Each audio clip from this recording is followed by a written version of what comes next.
Greetings and welcome to a Friday edition of the Shotgun Start. It is April 3rd. Andy, how we doing? Brendan, I'm doing fantastic. I gotta say, I feel like I missed the mark. I've remedied this situation. Important people in my life, I put calendar reminders for birthdays, but I don't always do this. There's like 4 people in my life that I have this set up for that like I wouldn't otherwise remember. Okay. The beautiful boy, the Silver Slovak, turns 50. You don't have a calendar reminder for that, do you? Well, I've now said it. Oh, all right. I'm April going to remember 2nd? the beautiful boy, Oh, you got Westy the Silver back Slovak, there. I love Rory it. Sabatini. I did help, but I couldn't help but notice. We're joined by Kevin Van Valkenburg. Jump in there, Kevin. We're privileged to have you here. We're going to be doing a jumbo flashback. Brendan, I'm playing the role of foreign invader here in this podcast. All the Americans are going to have to crumple in my wake. We're going to do a big flashback on a sort of lesser known, lesser talked about Masters, 1986, on its 40th anniversary. But you're breaking out the BFB, the Sabo picture. Andy was reminding me the other day, you're talking to Bernhard Lahner, I believe is how you pronounce the G in there, on your Fried Egg podcast. And Sabatini's in the background. I'm just like wondering, well, this very serious German fella, like, who am I talking to? And why is Sabo, like, why is he a big Sabatini fan? Like, of course, he probably hasn't been up on the whole thing. That was all I could think about in some of the clips, is what was Bernhard thinking as you were asking him questions and Sabo was looking over his shoulder. I mean, I don't mean to butt in here, but this is he's got to be scouting his competition. He's out there now. I think Bernie is very aware that Sabo turns 50 today. Rory has come to this Champs Tour. He's already signed up for the PGA, senior PGA, as it were. Very exciting development here. Less exciting, real quick, before we get to this flashback. Tiger officially out of the Ryder Cup captaincy, has told the PGA he's not, like, I think, September 2027 is a long way away, right? So, like, I guess that is newsworthy. Did we expect him to play the Masters next week? No. Did we expect, the short-term stuff? No. But it's newsworthy in a way. I guess there was a deadline, so that opens the gates for, who knows? Justin Leonard was on Golf Channel stating his case only because he was prompted to. Stu Cink. Got to bring Larry Nelson maybe back, talking about foreign invaders, intruders, lead the troops into Ireland. Who knows? There's a lot of gaps. So Tiger officially declining 2027. Kind of a sad deal. Tiger and Phil, I don't know if they would have been good captains. They quite frankly could have been disastrous captains. I don't know. Their deference that they would be good is a little misplaced. We don't know. Like, Paul McGinley wasn't one of the greatest of all time. Good captain. But it's just sad we're going to get like a pretty big era of Ryder Cup, a swath of Ryder Cups with no Tiger or Phil captaincy. Maybe one day, maybe 29. Who knows when that'll happen. So he's out for that. The police videos are out. I'm not going to click. I don't need to watch it. He's had so many of these sad moments. I'm not saying that makes me a Pollyanna or I don't think it exists or I think like we're being mean or it shouldn't be out there. Totally fine. I personally is like one of those like, I'm not going to watch a bad injury video. I'm not going to watch some like young television reporter absolutely bomb some stand-up report from a baseball field. I'm not going to get anything out of it. So seen some of the pictures. Doesn't look good. Doesn't look pretty, probably another round of embarrassing videos and photos for Tiger, but that is out there. I don't know if there's any grand takeaway. He's going away to treatment. It sounds like out of the country for privacy concerns. That's the Tiger update. And thank God, he's not going to play next week. With each drip of video, police report, it just would have been a total circus. Not that it was within the realm. So, yeah, I think this is the best thing for himself, obviously. And I'm very happy that he's doing this for himself and going. On a lighter note, and I don't want to breeze past this. I don't know if you guys have more that you want to unpack here. On a lighter note, did you guys see the news that Memorial Park's adding a pond? I have that. I had that next. So that women who hate this tradition can jump into the pond following the win at the former Dinah Shore, that they've co-opted the celebration despite changing the name, moving locales. Now they're building a pond to uphold this tradition. Fundamentally altering the golf course. Let's say you're an old guy and you play a regular like Wednesday morning game at Memorial Park. You don't carry the ball that far anymore, but this is your course. This is like, you love this. And now you got to deal with a fucking pond on an 18 that your ball's going to go into every other time. And it's just like, you're absolutely enraged over the fact that this pond, this ridiculous thing, just to have one tournament a year where they're going to jump in the pond for 30 seconds, you have to have a pond in front of your damn course. It's farcical. Let's just like be honest with ourselves, and like, it's a joke. If that is your signal, your signature identifying characteristic of your major, that you jump in the water, that like diminishes the golf in and of itself. Like, or you just shouldn't have moved. You shouldn't have moved from where the pond was already, pool. It was a pool. Let's be real here. They could just put an above ground pool 60 yards back into the right behind the green. But this appears to be, well, the rendering is grotesque. It is grotesque. It looks terrible. It is terrible. It's a fundamental altering of the whole. Are they bringing in Tom Doak, the recent architect? Does he have to do, like, in theory, couldn't they get Joe Schmo excavator from down the street in Houston? Like, this isn't, presumably Tom Doak designed the hole. He wanted to design it, not in a way that, abet these pond jumping traditions and hijinks. That's why he built the hole. Not for that. Get whoever to do it. I was talking to Tom. He's excited that he gets to rework the 18th green because it wasn't his favorite green out there. Okay. Is he excited about the new water feature? I don't want to put him on the record. Maybe. We won't say. Who could say? He's excited about the green. We'll leave it at that. Tom, what great ponds have you been inspired by in the past? I was pushing him for the Tory aesthetic. I was going to say Devlin's Billabong. That's essentially what they're trying to do here. Let's just create something for them to jump in. Don't discount this social media clout that you get every year for that one clip of a lady jumping into the water. That's basically it. That's it. Just leave it where it was then in Mission Hills. God, what a farce! What a complete farce! And it's a muni nonetheless. That's it. I also had Jonathan K follow up from his Corn Ferry Tour start. We know someone who played with them, made him aware of the podcast. I won't go into too many details. Just apparently he did the start for insurance reasons. So there you go. He got his KFT start at 55 for insurance reasons. That's what we want out of this competitive league. I was told he was angry, but a nice guy, which I guess can be coexist. All right, that's our follow up. Let's get to a special. Well, you want to jump in before we get there? What I've realized this week is that there's one person. Saturday's a big night of college basketball, and I think there's a person on this podcast that actually wants Illinois to win more than I do. Who's that? PJ. Because of his anti-Hurley stuff. PJ, I'm trying to get PJ some Illinois gear before the game. I am desperate. I need the Balkans to do one job. Just do your job. Finish the story. I like that you're giving me an opportunity to just put positive energy out there. It's gonna be a great neat week next week. We need to start it off on the right foot. Try to stay positive. The Balkans, please. I'm begging you. Just do. I might be getting to Augusta a little later if the Balkans pull it off. Balkans, I'm begging. Monday.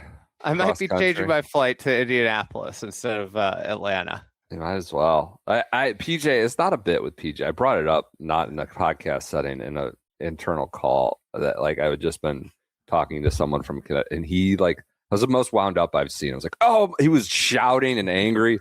The boy does not like UConn. Needs them to be stopped. Come hell or high water. Someone must stop them. Hopefully it could be the Illini.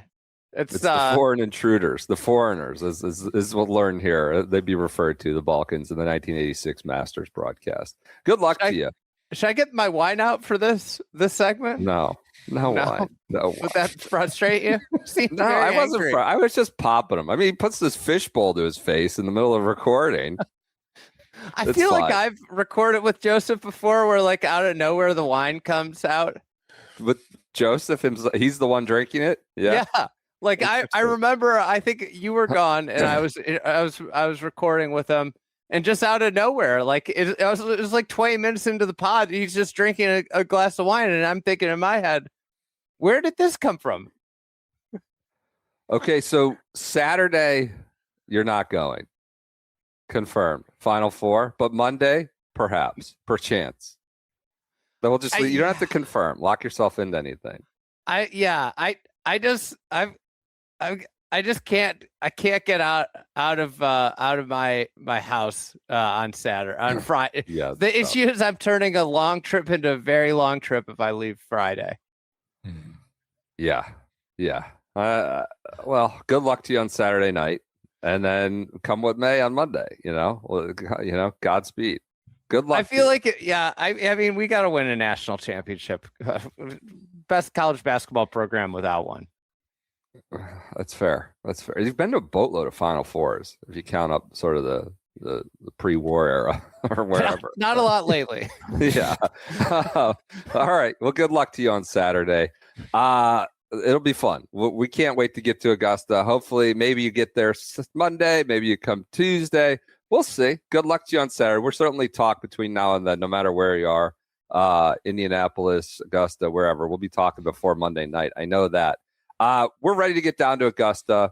This year, we're going to Augusta. They're good friends from Mercedes-Benz. They offer a wide range of SUVs, from compact to full size, with up to 3 rows of seating, all with flowing lines and precise edges to balance elegance with aerodynamics. God, that's something you want to balance. You got to keep elegance and aerodynamics in balance, in concert. And they do it best at Mercedes-Benz. You can customize your driving experience, whether it's through the vast array of interior or exterior options, or the hundreds of in-vehicle settings that can be personalized to best fit your needs.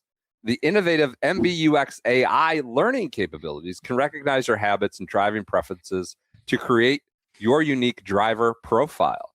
Experience the power, precision, and versatility of Mercedes-Benz SUVs at mbUSA.com/the-masters. That's mbUSA.com/the-masters to learn more. Very happy to get down to Augusta this year and be with our friends at Mercedes-Benz. So, Big flashback.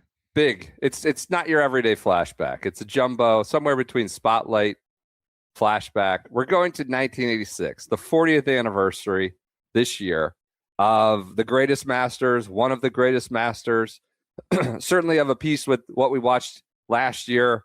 Maybe not similar storylines, but in terms of up and down roller coaster, all-time masters, 86 would be at the very top. 25, coming in there now and joining the battle. With time, we'll marinate and see where it slots. I have a hard time. I want watching this one, and 25 incredible masters, and it's kind of more of a solo character. But to kind of set the table here, I just wanted to, talk about a little bit about like some of the characters involved with this one, and their masters records.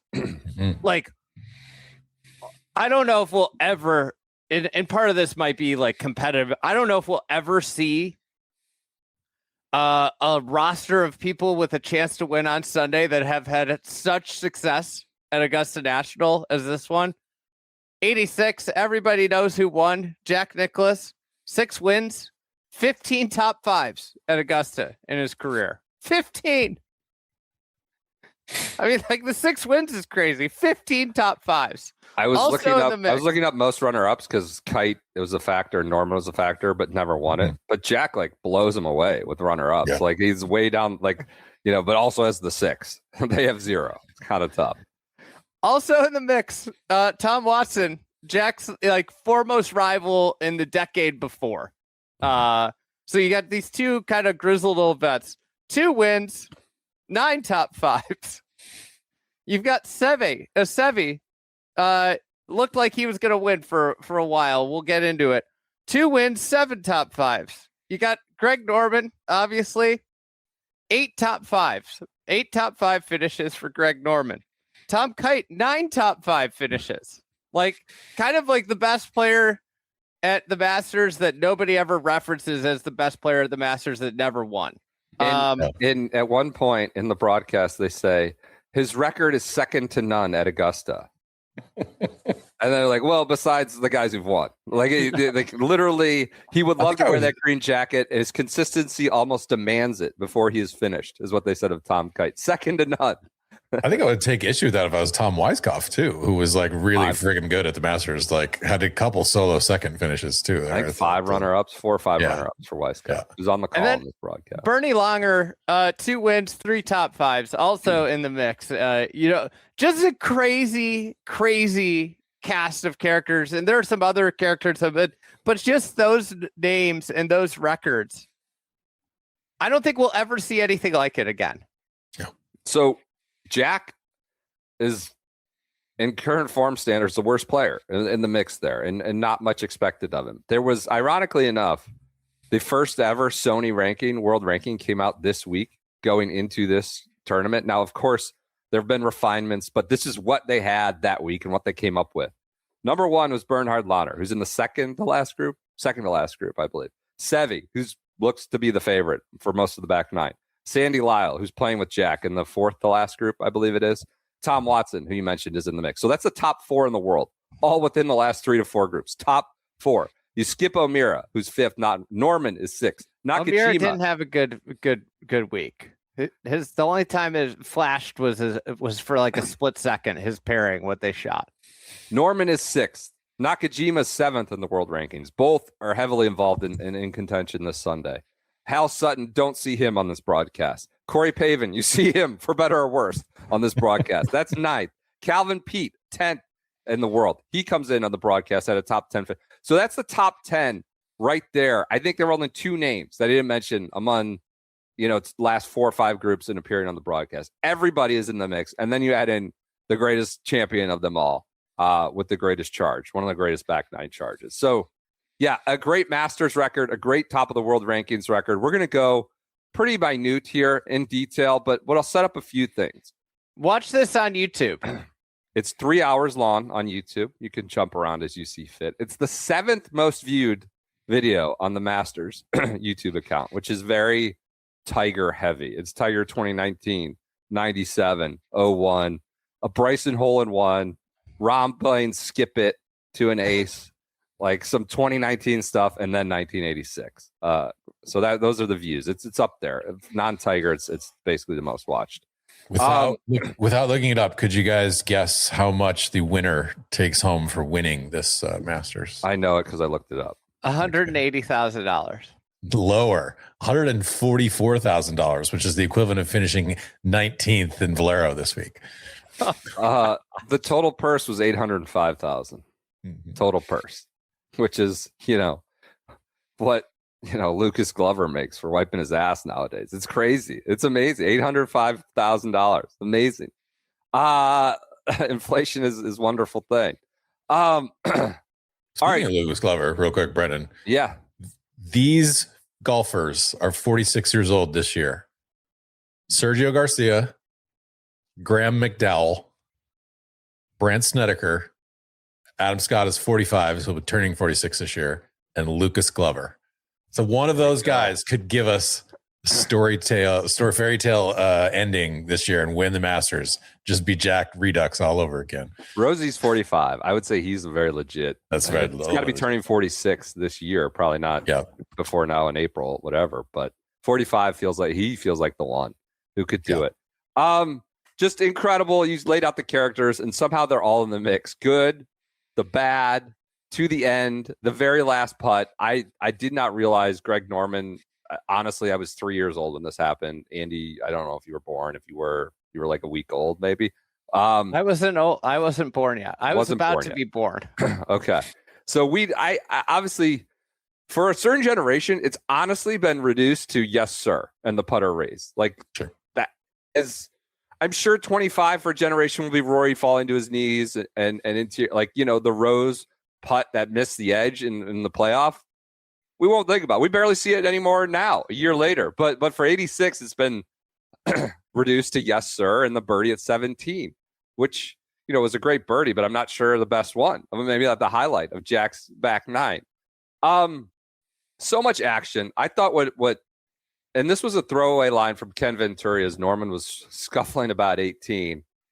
They're like, these broadcasters who are pretty stoic and deadpan are trying to balance that, right? The Masters tone and what is happening.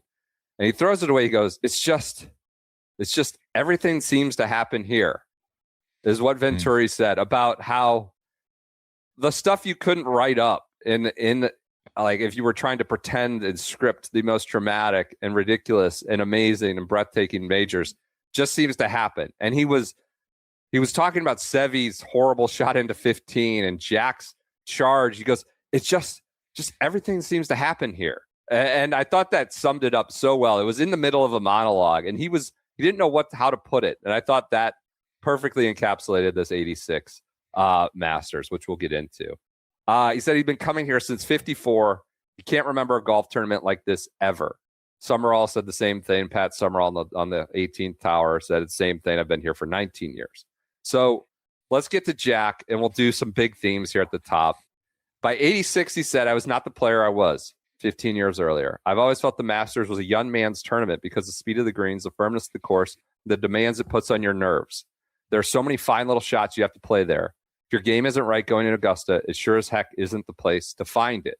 He says similarly in Butler Cabin, he's getting his jacket. He's like, look, poured hard in the speed you keep these greens. This is a young man's tournament now. I feel like that's not the narrative here in 2020 in the 2020s, right? It's more, there's like, you have to have experience. Freddie Couples is going to shoot his 67, and then Phil can still contend, or Rose can still, like, I don't know if that's still the narrative, but it was for Jack. This was his 28th Masters. Would have been Tiger's 27th this year. He's obviously not playing. So 28, 23 years between wins from 63 to 86, the longest ever. Probably going to hold up. I would just guess 23 years between majors or Masters is probably going to hold up. The final 9 holes remain the record for the lowest final nine of the tournament, to 72nd hole. It's tied with Gary Player in 78 for 30. And inward 30 on Sunday with a bogey on 12. Pretty good stretch. I also found it interesting. There's only 2 guys where progressive scores have gotten better to win from Thursday through Sunday. He went 74, 71, 69, 65, just all throughout. Mark O'Meara is the only other one. Ironically enough, Jack also holds the record for progressive scores better, worse, I should say, worse. So he's done progressive scores worse, gone wire to wire, getting worse every day, and also done progressive scores better every day to win it with only O'Meara. It had been 2 years since his last tour win, and he's 46, as you noted. Previous winner of the oldest previous winner was 42, Gary Player. Anything Jack high level you want to get into here? We had heard so much about this. That story's pretty well told. You read in the papers that he's not really a golfer anymore. He couldn't do it. That was pretty much the narrative coming in. Yeah, one thing that I always just think about is like he alludes to this at the very end of the thing was like, my interests are kind of more in business now, and I'm going to show you that his business like stuff was kind of a mess. Like he had made some bad investments. Like he was always kind of a little bit jealous of Arnie's like golden touch with business stuff, and tried to keep like investing in various things, and that kind of has continued like all throughout the next 40 years of him making some not great investments or questionable business decisions. And it just so like there was a lot of weight to that of like, oh, Jack like needs to play well again because like he's kind of blown through some of his money and he's not quite figuring this shit out the way that Arnie always did. Yeah. He in Butler Cabin, he alludes to like, I like doing this off the course stuff. Golf hasn't been my own focus. I like it, but it seems like some of it was a distraction because of bad business intake. Business is going poorly. It was sort of the read between the lines there. Go ahead. I think something I took away, and big picture, I'm sure we'll talk about the telecast, but like you don't see every shot, but like one of the things I took away is like, this is like the greatest back nine ever at Augusta, but from a sense, like, this is the thing that makes Augusta so cool is like, he didn't do anything extraordinary in a way. Like he kind of just, he took what, the shot on 16 to me was like the shot that was the best shot. But in terms of like, he kind of just took what the golf course gave him. He made some putts, rolled them in. But like that's the beauty of Augusta is like, this score is out there. It's really hard to tactically avoid the mistakes at Augusta. But if you watch this round, you're kind of like, I kind of was like, I watched this years ago, but I had forgotten really like what propelled this round. And I kept watching being like, wait, like when's he going to make his move? When's he going to make his move? And then it's just like, oh, like he's there. Because like, he doesn't appear on the first page of the leaderboard forever, but it kind of like cemented home to me the idea of like, you don't have to be perfect out there. Mm-hmm. Like it is just sitting out there for you. If you can just, if your putter gets hot or if you hit some really great shots. And what's more the big theme, the more thing that kind of prohibits you is yourself destructing. And we saw a lot of that too. I think like you talk about that, like he rolled in big putts. I think there was no like the best birdie watching this, I think was Norman at 17, which also got a yes, sir. I mean, he did the Andy ball, hit it onto the 7th green and like awful tug and somehow punched it through up onto the front of the green and made a birdie, got his own big yes, sir. I think that's the best birdie of this entire watch, or at least the last hour and a half. It felt like it. The most miraculous birdie. I wrote this down. Like the shot, this is the thing, is like it gets, you said this at the top, wins get reduced to like one moment. Like the 86 Masters been reduced to the putt on 17. Really? Sometimes they back up to the shot into 17. And if you don't win, it just gets lost to history. Sure. Norman's 17th hole. Unbelievable. Insanity. That shot he hit into the green was so good. It's like one of the best shots I've ever seen in my life. Insane. Well, you'll see it. You'll see our little write-up that Joseph and I did. We're coming out next week for best shots in Masters history. But totally agree. I will say, we said like the shot on 16, the shot on 17. Let's just be clear, though. We don't have any footage of the shot into 9, the shot into 10, or the shot into 11. Like the fact that he made a birdie on 11 is kind of bonkers. And we don't know. It doesn't exist. Like he's in the tournament at this point. Like he's doing well enough to where they're paying attention to him. But CBS still at this point is kind of figuring out how to cover a tournament with 5-6 different people in here.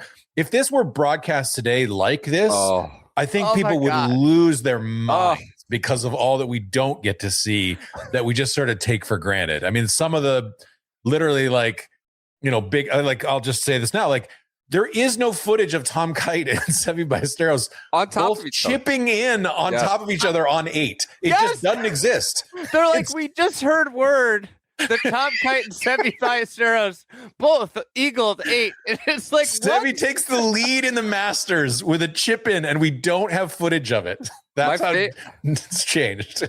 My favorite thing is that 22:15 of this video, Seve appears on a leaderboard saying he's 5 under at 24:44. That's 2 minutes. It says he's leading at 8 under. He went from 5 to 8 in 2 minutes on the YouTube video. And I think it's McCord that had that 8. Am I wrong there? It sounds like him. He said not a lot's happened here. Seve hold a wedge from 25 yards and Kite hold one from 100 yards. Not much going on here. That's all. And nobody saw it. First time we see Jack is at the 9th green, just putting without commentary. Musburger goes, let's go to 9th green. Jack rolls in a putt and no one says anything, and then they just go to like Ben Wright talking about Norman hitting on 7. Nobody says that. That's the first time you ever see Jack. It's just that rolling in a putt at 9.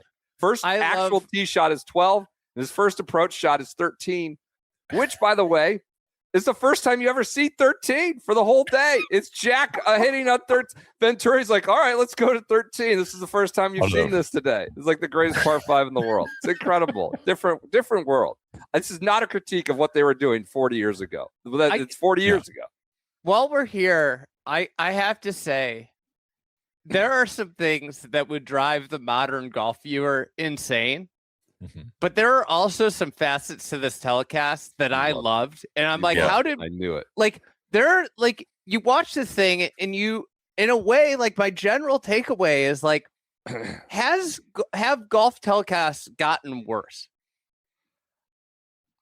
I think that's you being overly romantic about this broadcast. And I understand what was better and what appealed to you as being better than current.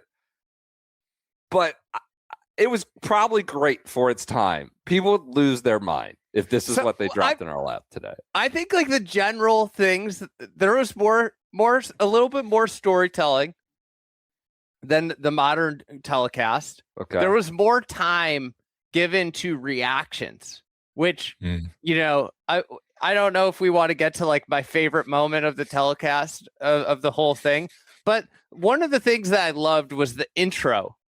The table setting of each hole of the back 9, where they go to the guy, you know, they run through everybody on their hole, because at that time they had a different person for every single hole on the back 9. Let me just give you the details there. Bob Murphy on 10. Yeah. You want the names or no? Yeah, just go ahead. for it. Bob Murphy. It's great. This is what they used to do. So, but they go through. This is where the hole location is. Yeah. This is how the hole's played this week. You know, scoring average, and this is what to expect today. And it introduces each of these voices if you go through the voices. But it was such a wonderful way to interject the course into and give viewers like hey, this is what's coming up. And they did it in like 3 minutes time. Yeah. They open Bob Murphy on 10, Steve Melnick, you know, the great amateur on 10, 11 and 12. Ken Venturi, as we mentioned, on 13, 465-yard, 13th hole in 1986. Gary McCord, 14, Ben Wright, 15, who became sort of the star of the show. Nance, 16, Vern, 17. And they just go one. This was Nance's first ever Masters at 16. 26 years old, I think. That may be right. Yeah, I think that's right. Yeah. Vern, 17, as we know. Pat Summerall on 18, with Venturi kind of coming back and providing more of the golf commentary. It's kind of cool. They go from one to the next and they talk about their hole. They do not do that. It's much more consolidated with fewer voices now. It's fun. Like, I kept thinking about that. Like, would the Masters be better without like Nance and Trevor, like being the overarching, or Nance and Faldo? Like, if each hole had its own individual voice, I don't know. Like, I like Nance, I obviously like Trevor, but it is kind of fun that they had like the character of the hole comes through with that each announcer.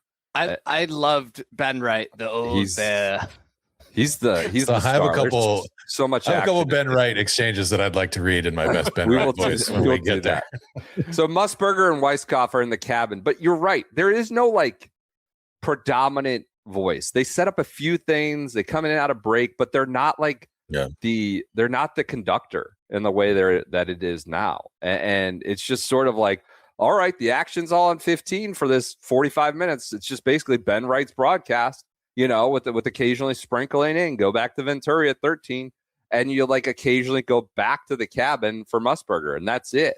The opening, I guess we can go linear here. What we talked about, Jack, I just want to mention, like Norman, there's a real, this was what I forgot. Okay. I was young. There's like a Rory 2025 element to his round. I'm not saying it's synonymous to like, oh my God, this is the greatest stretch of golf I've ever seen with 4 birdies in a row with 14, 15, 16, 17. There is like, this guy is brutal. Like, he's throwing it away. Like, just the roller coaster of tension. There was a little bit of that we saw last year. when he made the double at 10, I was like, oh, he's off the broadcast, right? Like when he made, I was like, that's it. And little I know, he literally has a putt for the playoff, down to the wire, a makeable putt. It's crazy. The roller coaster. There was a Rory element. Would you agree with that, Andy? Or obviously different outcomes and stuff. This kind of goes to a bigger thing for me, a bigger theme of the telecast. There's absolutely like the seesaw. I just love the variability of the sport of golf in this era. Yeah. I think watching this, I saw some like the greatest shots that I've seen on holes in a while. Like, this, I think this like ties to like, it made me kind of hate like that everybody's figured out this like modern strategy of aiming away from flags, because like on 11, you can't tell me that Tom Kite did not just take full, like he just did that right at the stick. And it was like, when it landed, I was like, oh my God, like that's one of the best shots I've ever seen on 11. The two shots that Tom Kite hits like into 11 and into 18 are as good as any shot that you will see like in the Masters any year. I mean, they're just ballsy at the pin shots. The shot on 11, I was like, God, I haven't seen a ball just flag to that back left pin in so long. It feels like just so long. Everybody just dumps it right. And it's like, oh my God, this guy just flagged it. But then the variability aspect of this, and I think a lot of it, like, I don't want to be, banging on equipment, but I think so much of this is equipment. Yeah. I saw some of the worst shots I've ever seen. I made a list. There was that many. Like Seve shot into 15, which ruined his chance to win, was horrendous. Absolute. Corey Pavin shot into 16 was just awful. And the guy could have won. Yeah. Norman into 18. 18. There's like a reason for that. Is like Corey Pavin, or I mean, not Corey Pavin. Tom Kite on 10 was hitting a 4-iron. Yeah, I think I wrote 10. That it was a 4-iron. Seve hit a 4-iron into 10. Yeah, these guys are hitting 6-irons into 6. Like, it's just like a completely different. Like they're talking about 16 being a mid-iron, or I think on 12 they said it was a mid-iron. Yeah, I had that. Yeah. And it's just a completely different sport, but there was so much more variability. The shots in the moments, still great. Like so many great shots. Like I couldn't believe how many great shots there were into 15, like over and over and over again in this telecast. But then you also get these like god awful shots, which made the product, like just the golf, way more interesting. And I feel like anybody who's anti-rollback, anti the sport for the professionals being challenging should watch this telecast and be like, wait, I could watch Greg Norman just snap hook 2 shots in a row on the 10th hole, like into the trees, and he could be leading the tournament. Like it kind of goes to the Norman thing. Like that Norman round had some of the most miraculous shots I've ever seen, like the 17th, and some of the worst shots I've ever seen. Yeah. I think too, you just see like what an incredible like athlete Greg Norman was.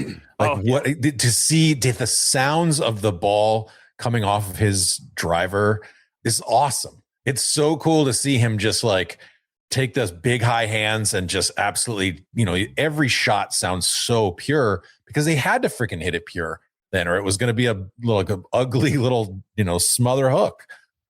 Yeah. I mean, he's a unit too. That was like, I'm just like, I was like, physically imposing human being. The sound is something. I made a note of that earlier. I think it was Nicky Price who's playing in the final group with Nicky Norman. Price. He had a 3-wood on 7 and it made just this like erotic sound. It was like incredible. And you just get a lot more of that throughout the broadcast. All right. Yeah, we just had to call out Norman. I just did not remember the details of just how if it's not Nicholas and it's not Nicholas 6 jackets at 46, very few things were not going to make Norman story 1, the way it ended, the way the Sunday went. Like absolutely in a modern era, he would have been the biggest story coming out of that. It's just you had the greatest master champion when he was presumed over the hill. Like in a lot of ways, Norman was sort of the Sunday and that 18th hole are sort of I don't know, carpeted, blanketed over thanks to Jack, thanks to the being reduced to yes sir and Jack's charge, because this was a pretty incomprehensible round from Norman. All right, let's go ahead, Kev. You're gonna jump in there. I was just gonna say it's like Greg Norman's entire career in miniature. Like you start with the lead, you throw it away, you have the most unbelievable run you could ever imagine, like 4 birdies in a row. And then you hit a great drive on 18, and then you hit it so far into the crowd that I've never seen a ball like up there in the sense, and you have a putt still to tie and you miss it. Like that's Greg Norman. It's just like the agony and ecstasy of all of it. Real quick.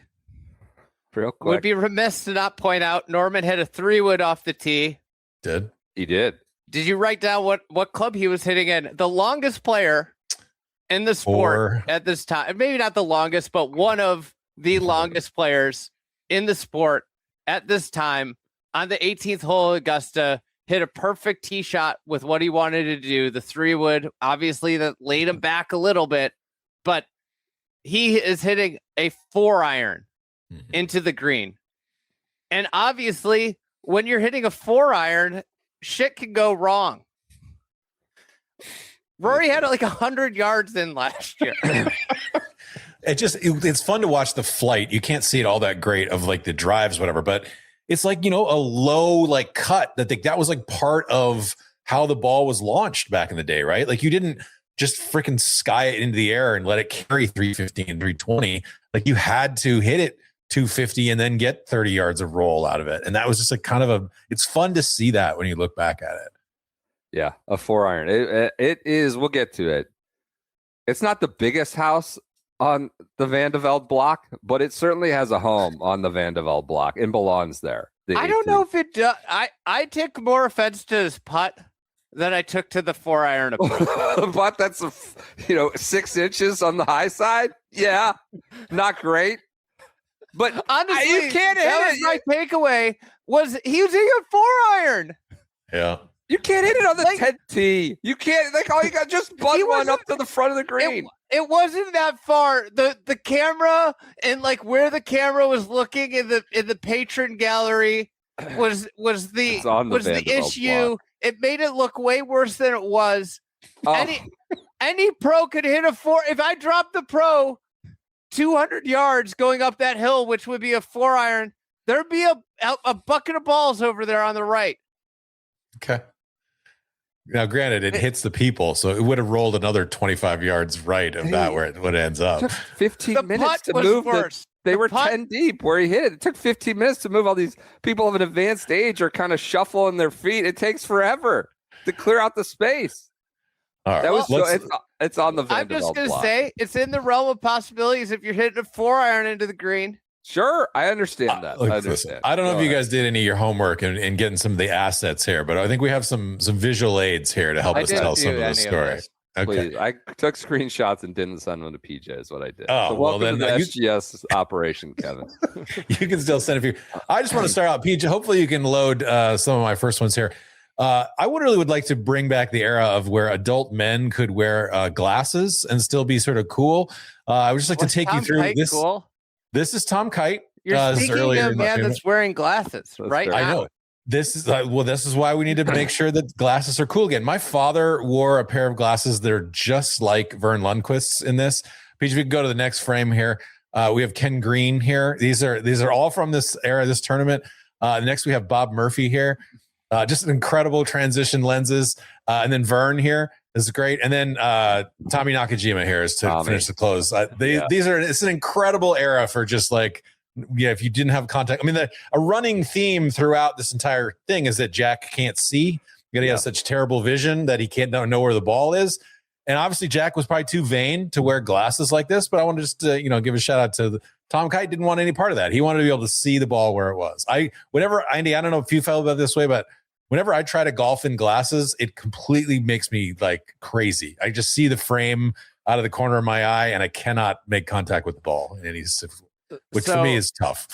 The one time I've been forced to play, I had an eye infection in my mid 20s, and I got diagnosed with it basically like 2 days before a golf tournament that I was playing in.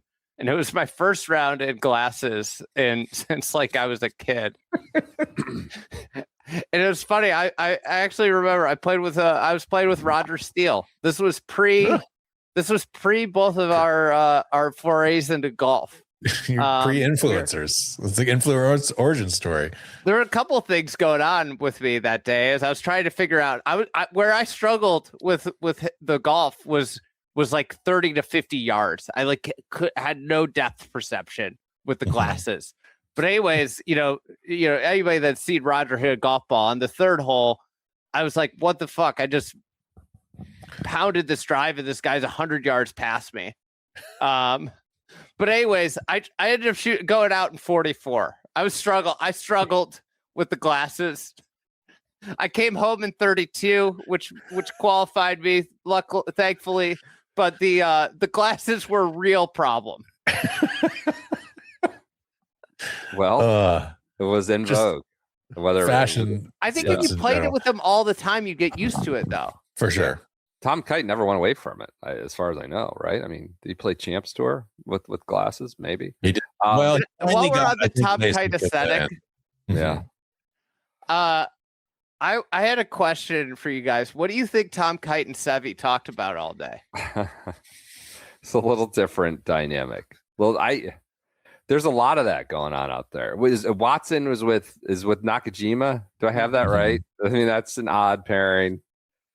Kite and Sevy seem like cut from two different cloths, for sure. They seem like the two most polar opposite personalities in this tournament. Yeah. Glasses were big. Visors were big. Everybody's wearing a visor. A lot of visors. Rope hat or visor. A lot of no hats. Yeah, a lot of no hats. Did you notice that Langer takes the visor off and on at various points in the day? Like a true actual using the visor for sun purposes as opposed to like an activation. Sometimes he's wearing the visor, sometimes he's not.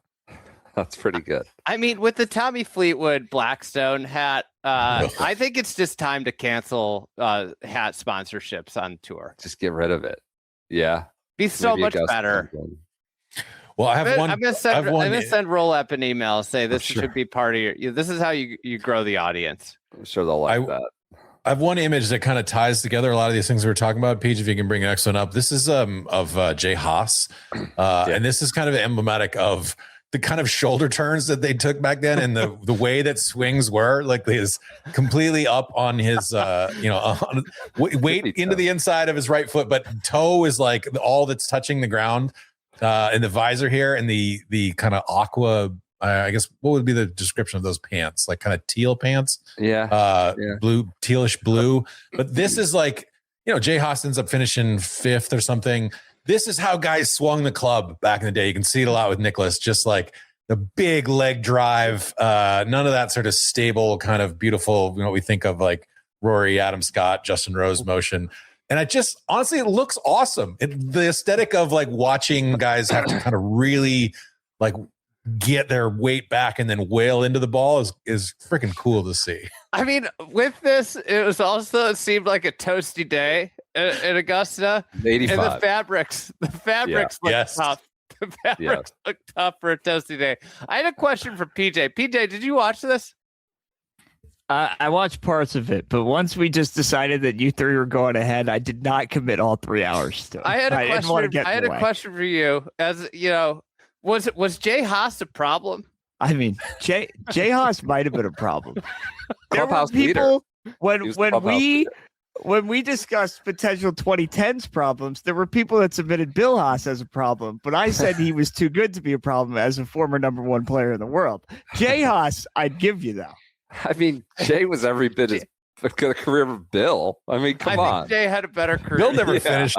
Bill was never contending in the Masters. I'm just saying. Jay was a legit player. Jay has no FedEx Cups. Not that Bill wasn't, but yeah. Sure. God, that's good. I wrote that down just for PJ. I wanted to ask him, was Jay Haas a problem? At one point, go ahead. I was just gonna say, at one point, Jay, like this, we were talking about missed shots, whatever. At one point, Jay like hits it into 16, like hits an unbelievable shot into 16 to 4 feet. and we never get to see him miss the putt. Like he's like it's a shot to essentially like tie the lead at the time, and it just later we come back and Nance is like, while we were away, I was Ben Crenshaw made his putt. Fortunately, Jay Haas missed his. Now we're on to 17. You know what I think they didn't have the capability of was to tape a shot and show it later. Yeah. Because did you notice I think it was Norman was playing, and they had to like hammer cut to Jack putting out on 18, and he barely got there. He was like taking as soon as he got there, he's hitting the putting out to win the Masters. Well, it's almost like they're talking. The announcers are talking to each other about the camera at the same time, because you hear a lot where Vern's like, "Quickly now to 14, like move your ass, go." There's some sort of rudimentary like broadcast. It's rough. It was 40 years ago. It's incredible stuff. Let's start linearly a little bit. The broadcast opens. Musburger leads us in. It's Musburger and Weisskopf show for the first like 10 to 15 minutes in the cabin. I thought Weisskopf was great. I thought he was pretty good. Oh, so great. Well, that was where I had. It's like helicopter going down, janky helicopter footage going down Magnolia Lane. I'm getting vertigo. I need Dramamine. And there's just like bouncing down.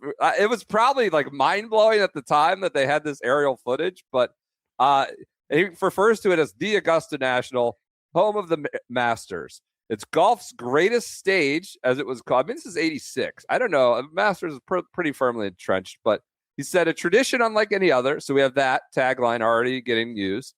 It said the green jacket, the most prestigious prize in all of golf, which I don't know. Was that the case in 86 already? I guess so. I'm not saying it was like, yesterday, but the U.S. Open was prominent. It was already by CBS standards most prestigious prize in all of golf. Everything is just much more minimalist. There are like 12 umbrella tables. They do the overhead footage. Yeah. Now there's probably 30 plus or something like that. So we lead into that. Weisskopf was good in the cabin. He's like, they've got. I like how they go through the history of winners. They've got Jimmy DeMerit looking like a newsie, like in a newsboy cap. They've got Arnold and everybody, white T-shirt. It's just like a great montage of all the former winners. Then you have Weisskopf talking about this is an incredible course, no rough here, but you need strategy off the tee, so it's unlike all the other majors because you're used to just rough. Apparently, this is the mid 80s of the U.S. Open. You're used to rough at the PGA. This is unlike the other majors, no rough. The great thing, early on, we get Nick Price's left of 6. Talks about the great thing about Augusta is you can do 3 things from off of every green, just about. As he's going to bump and run, is he going to putt it? Is he going to go up in the air? So Weisskopf, I thought, was pretty good throughout the broadcast, and of course has that great history with Jack being from Ohio State kid, and snake bitten a little bit by Jack certainly over the years in the shadow. So anything else from early on, Kevin? We talked about the missed eagles. We don't see Jack until the 9th.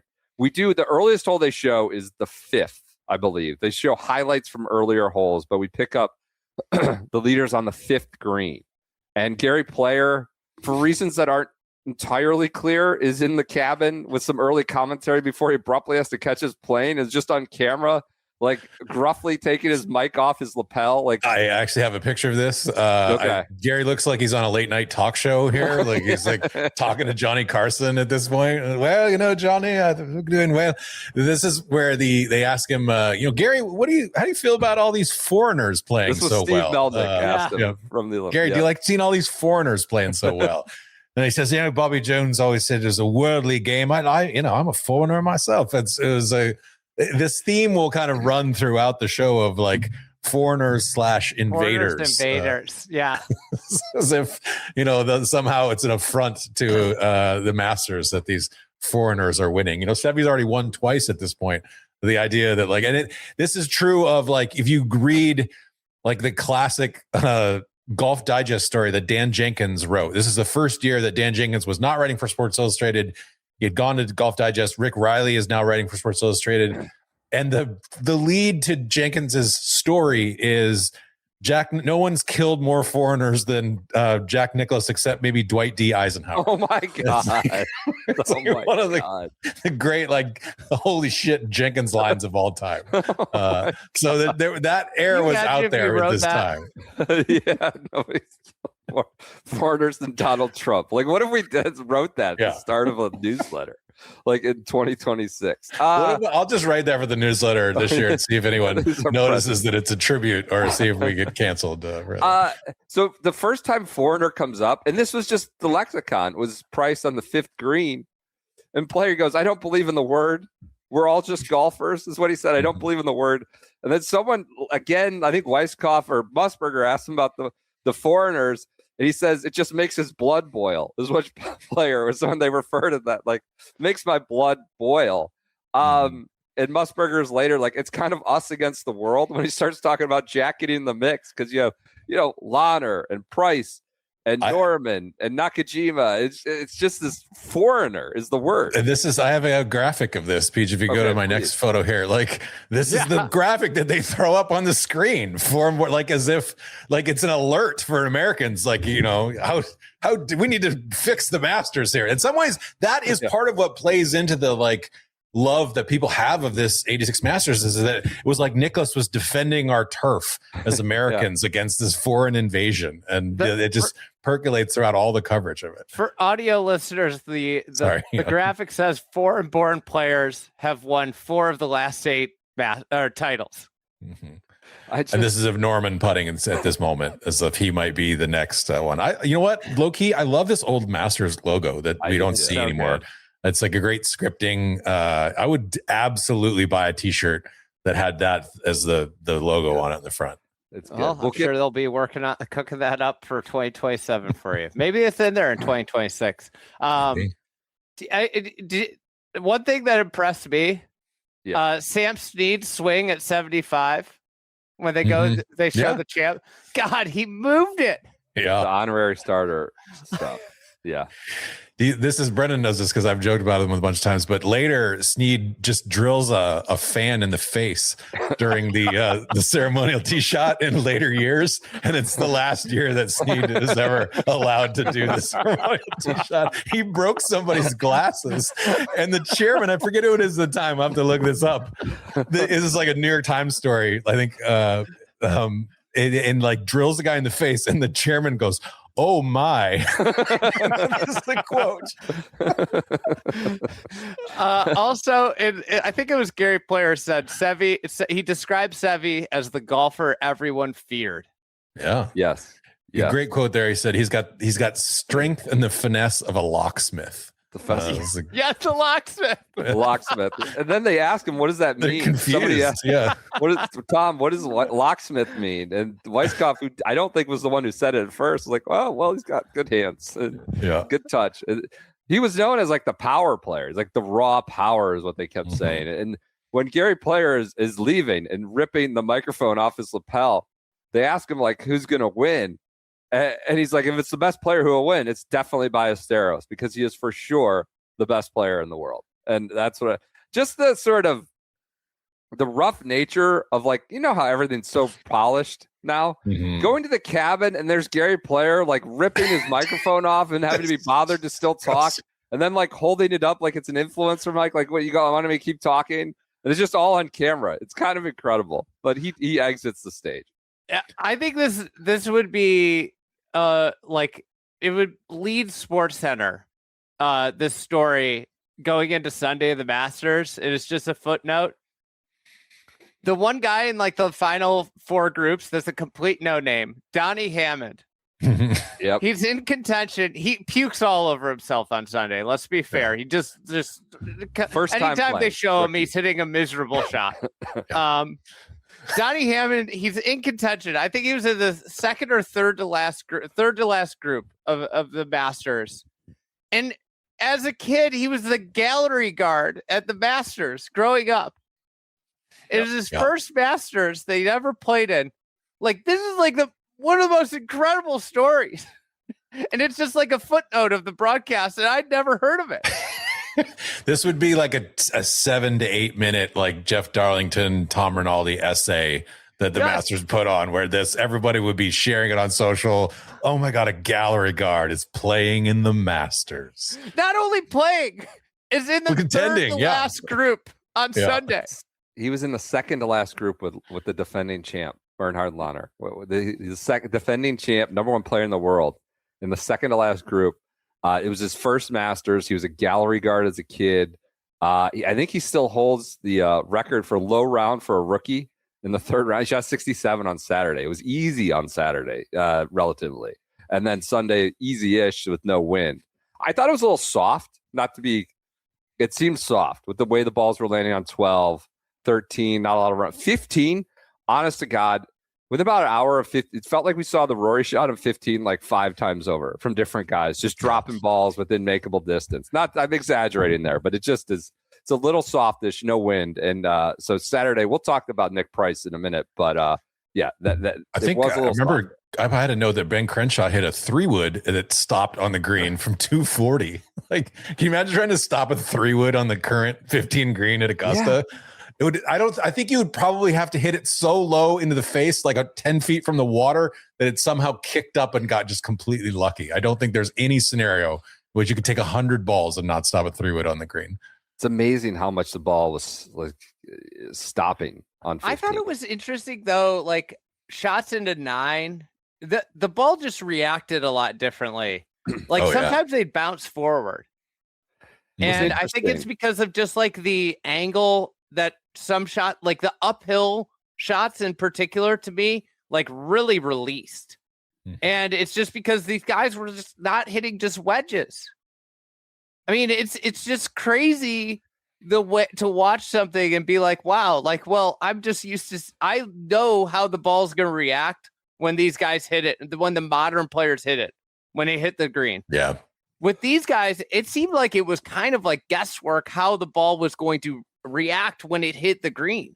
Yeah. So go ahead. Yeah. Just my memory of the Masters as a young person is just balls like sucking back like all the time. Guys would hit it long of greens. You know, they're hitting it 10 yards past the green, knowing there's no rough back there, and it's just going to zip back. Like Greg Norman was an incredible like high spin player, and with those Balata balls, he just made it like kind of cool and interesting because like you never knew what the ball was going to do until it was stopped. It was going to react in cool ways. I think there, you know, and this was said early in the telecast, it got my attention and made me research further. You know, we talked about the variability, how these guys hit, I mean, just amazing shots, but also awful shots. Nick Price's tournament, he's kind of like a supporting character in this, never really a lead in it. Never once were you like, Nick Price is going to win. Obviously, if he got to number 1 in the world in his career, but he birdied 10 of the last 15 holes on Saturday. 10 of the last 15 holes. I was like, what?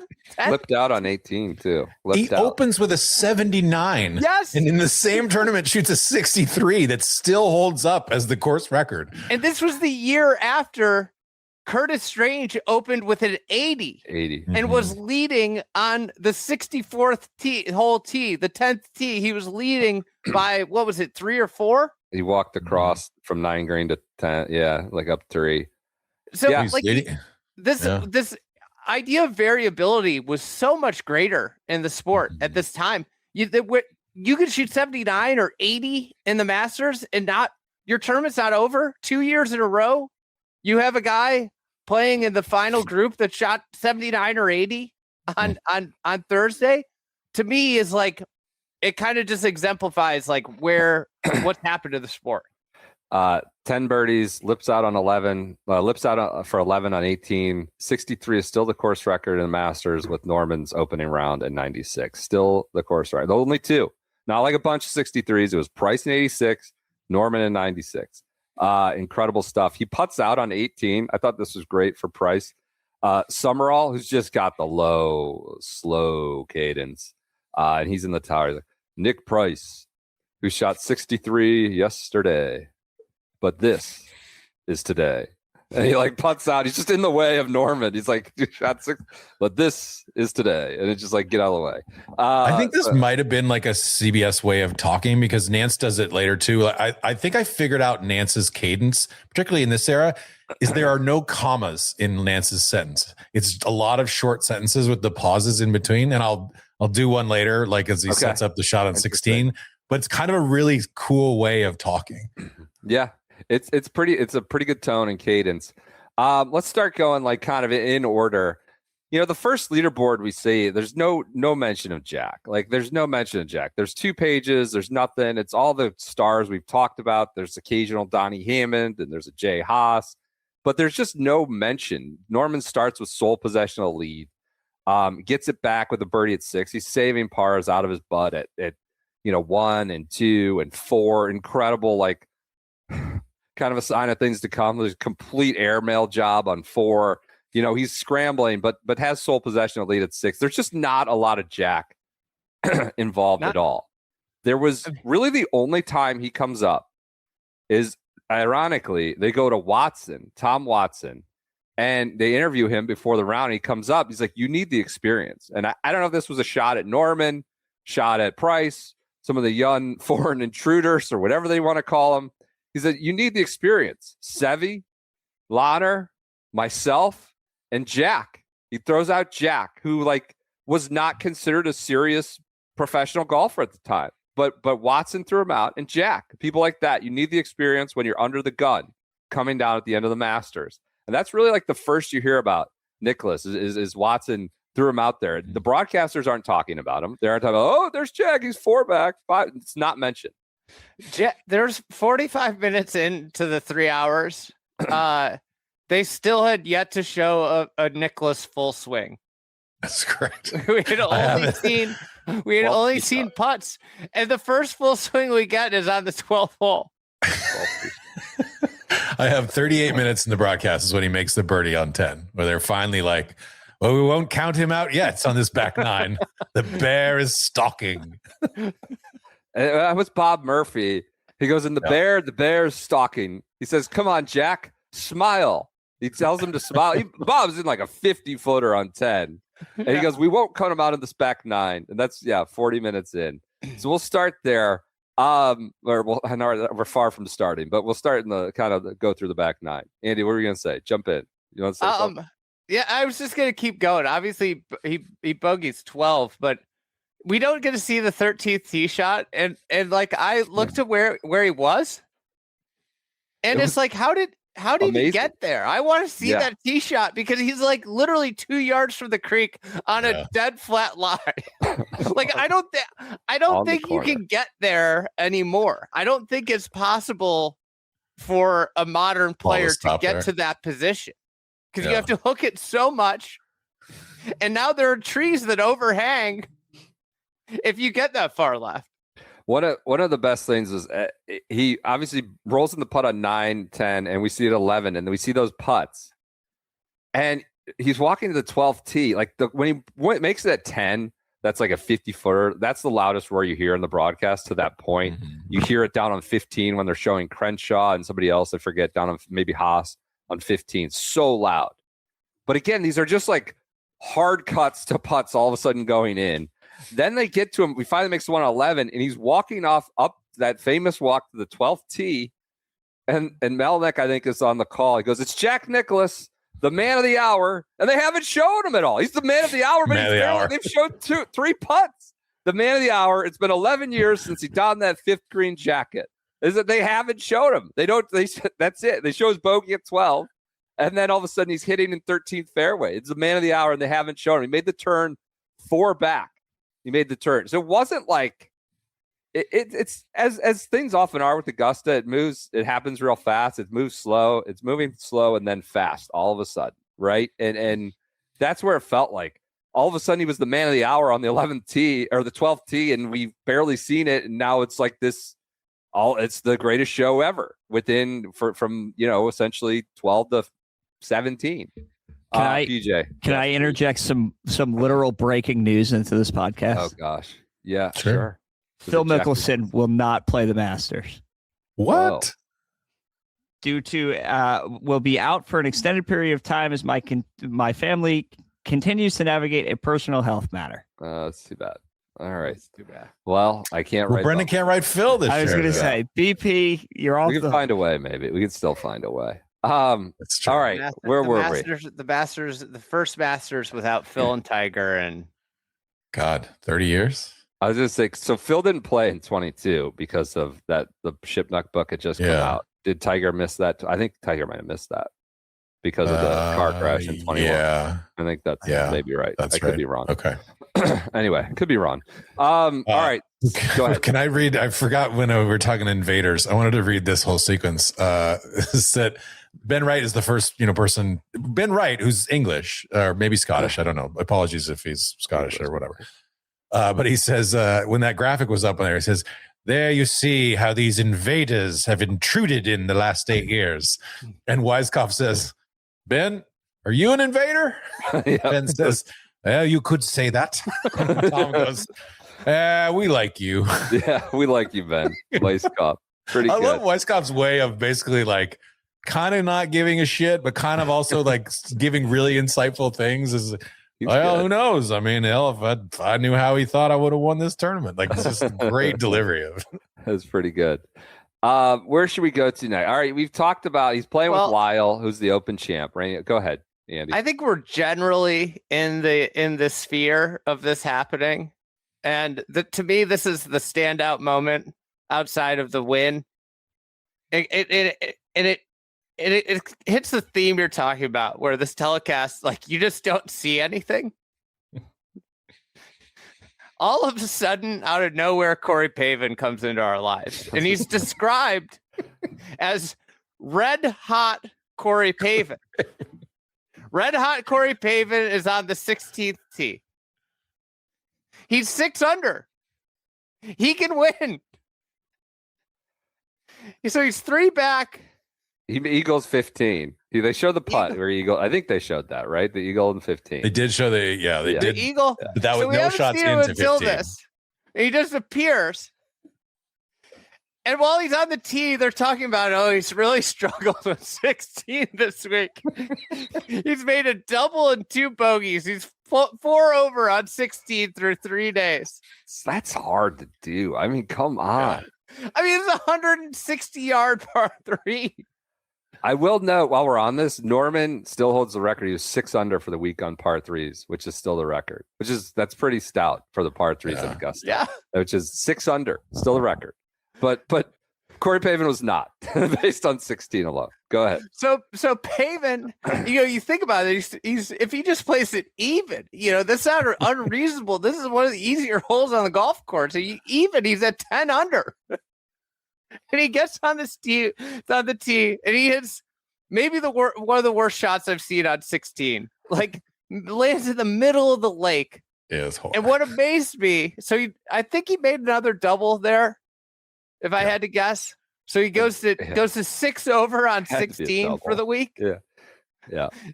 And this is a top 10 player in the world. And he sits down.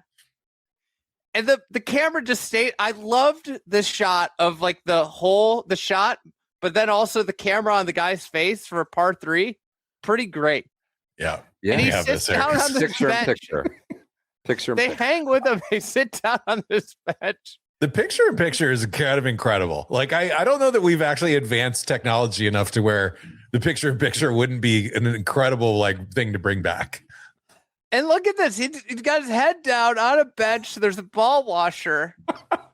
And his hands are buried. And they just hang on this. All the way through the break. For 40 seconds. But you know what? Like, when you think about it, if you're what is he, 9th in the world at the time? Yeah. And you just know that you're about to play this whole 6 over for the week, I think this would be your reaction. I mean, Andy, the shot lands in the middle of the pond. I mean, we're not talking hits the bank and comes back.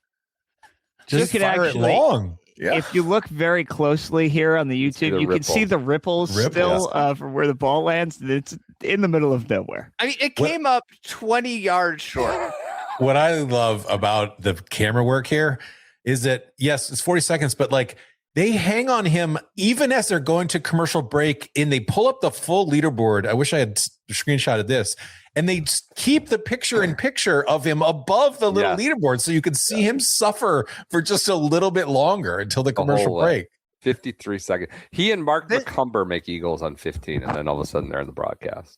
This is the issue with the constant show more shots. Like, I want less pre-shot and more post-shot. Mm. Because you're not getting this on a live broadcast, Andy, is what you're saying. This is like the thing that like you miss. Like, this is competition. This is tournament golf in a nutshell.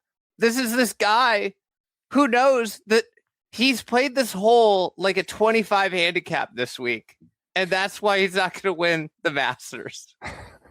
I think it was one shot out of the lead after the eagle, right? Mm-hmm. And he and McCumber.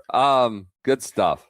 Can we tell one more element? You brought it up here, Brendan, because I have a pic of this. The interviewing players before the round to talk about the round to come is kind of a cool thing. Like you mentioned the Watson one. They did a Greg Norman one here. I have a picture of what a handsome motherfucker he was back then. Like this absolutely like vibing and just like in such a good mood. Like, hey, like it's the Masters, this tournament hadn't really made him suffer that much yet. He'd finished fourth once previously, but wasn't really in contention. But this is the first time it will really hurt. And I kind of love getting the early insight before they go tee off. Like how much would you have liked to see? Like, I think maybe did Bryson do one of these? Rory obviously did not interview before the round or whatever, but it's like you get a little bit of like an insight into how the golfers are thinking and feeling before they go out and can't talk for 5 hours. In that interview, he talks about how long he is. People will agree to do this stuff anymore. Yeah. A funny anecdote. I'm going to redact names. Just to not to get anybody in trouble here, but I was talking with a European tour player that played in this era, and he told me a story about I think so Norman was dating a very, very attractive person at the time, and he had played poorly, and this woman was coming to meet him at this Euro Tour event, and Norman kind of had thrown like a little temper tantrum and left the tournament early before this woman that he was seeing arrived. And she got there and she was like, "Where is he?" And everyone was like, "Oh, he left." And she had traveled to this event. And apparently she had turned and saw Seve and said, "Oh, he'll do." And went off with Seve. Incredible. Pretty good. Good stuff. That is not in the broadcast of the night. It's not in the broadcast. That's just an anecdotal that jogged my memory when you said he's a handsome MFer. That interview, he talks about Norman before. He's like, "I'm longer than everybody. Like, if I can hit a 3 or a 4 iron into 15, I'm going to push on the gas and try to do it instead of hitting a 1 or a 2 iron." And a 1 or a 2. I wrote that quote down too, Brendan. Like all these guys are carrying 2 irons at this point because that is like the equivalent of a 5 wood or a hybrid or whatever, which is. That's where the volatility comes in. You have to hit a 2 iron sometimes. Yep. The shot of when Crenshaw hit that 3 wood, the angle of the camera was so good because it showed how freaking deep the 3 wood was that he was hitting, like how deep the face was. It's like, oh my God, that's nightmare fuel. Like, what I was thinking too, Andy, during that is like, he doesn't have a TrackMan to tell him that he knows that 3 wood goes 239 yards, whatever. He just has to play that on feel. Like he has to trust. I've hit this shot before. I know it's gonna go, and this is how you swing a golf club. Let's do it. This is not meant to be a humble brag on multiple pieces here, but like when I played Augusta in the media thing, I played with persimmon and basically 70s blades. Mm-hmm. And on 15, I pummeled the drive. Mm-hmm. And I got into the spot and I stood over a 4 iron butter knife. So this would have been what Norman was looking at, not what other guys were. And I was playing a solid core golf ball. So that's, where And I'm standing over this ball and looking at that green with a 4-iron, and I was like, oh my God, like I have to hit this so freaking good.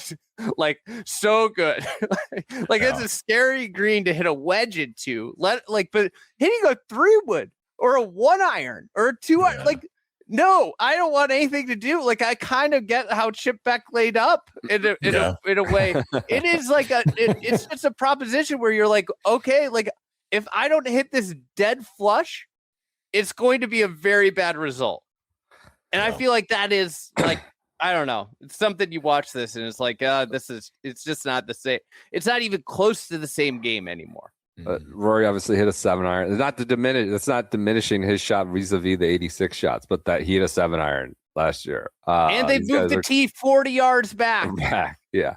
It's crazy that just some of the irons these guys are hitting. Of course, lofts are I heard yesterday that certain companies don't believe that that distance is an issue at all. Speaking of equipment, the 12th hole, Melnick's on the call, is the first time where we get a chuckle. He's chuckling about the comical oversized blade putter that Jack, and I got a screenshot of, like, it's comically large, this giant jumbo head of a blade putter.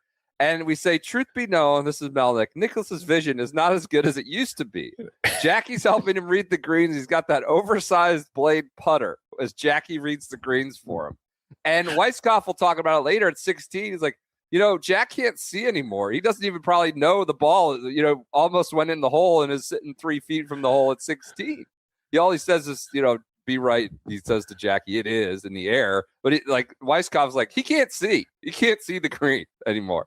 But I love the jumbo putter glimpse we get at 12. Pretty good. McGregor's ZT response. They sold 300 to 400,000 of these in the year after this Masters. I always remember Rick Rath described it as like the attachment to a vacuum cleaner. That was the size of it was back then. That's the amazing thing is, like, if a guy, we've seen this over the history and it's probably becoming less and less prevalent.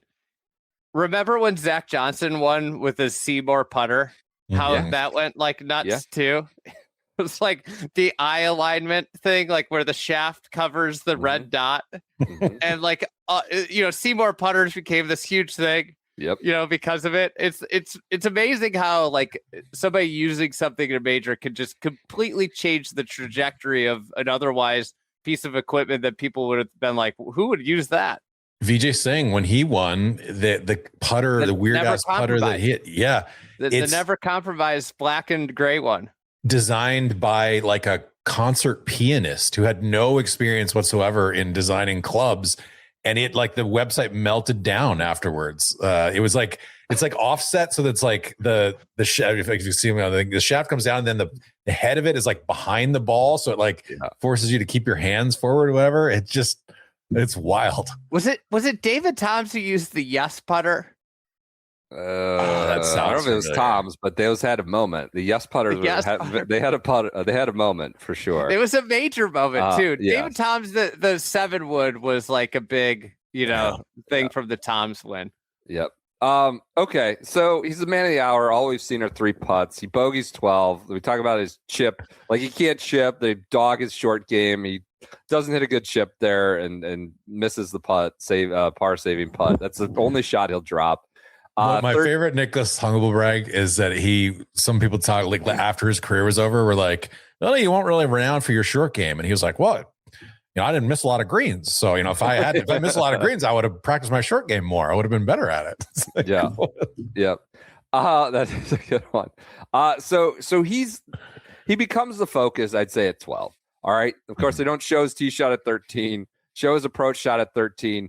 It sticks up like a great approach shot. I didn't write down the club. Was it like a 6-iron, 4-iron, somewhere in there? They weren't like having to hit lumber. Some of those guys were not. Like, Watson hit one of the biggest drives of the day at 13, hitting like a mid-iron in.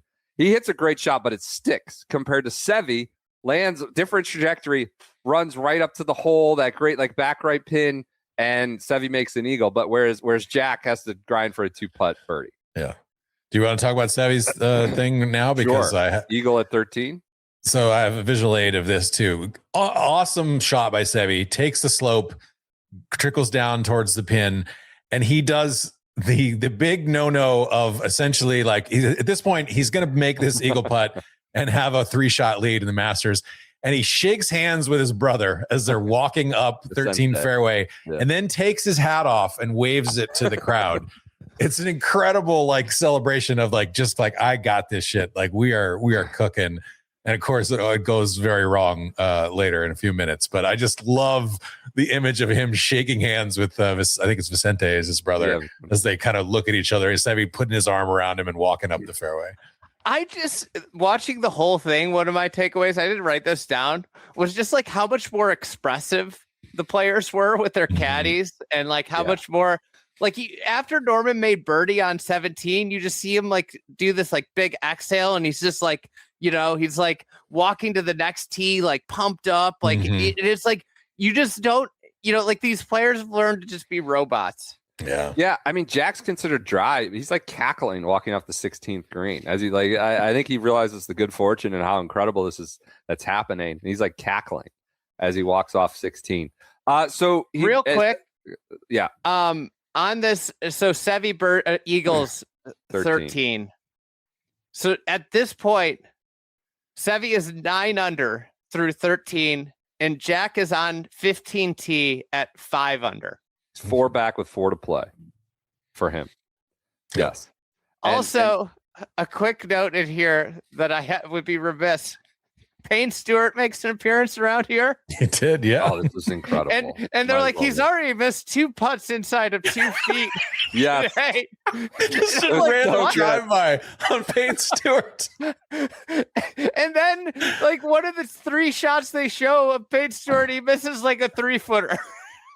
That was on 17, I think it was. Yeah. I think it was just like honestly 3 feet, not more than 3 feet.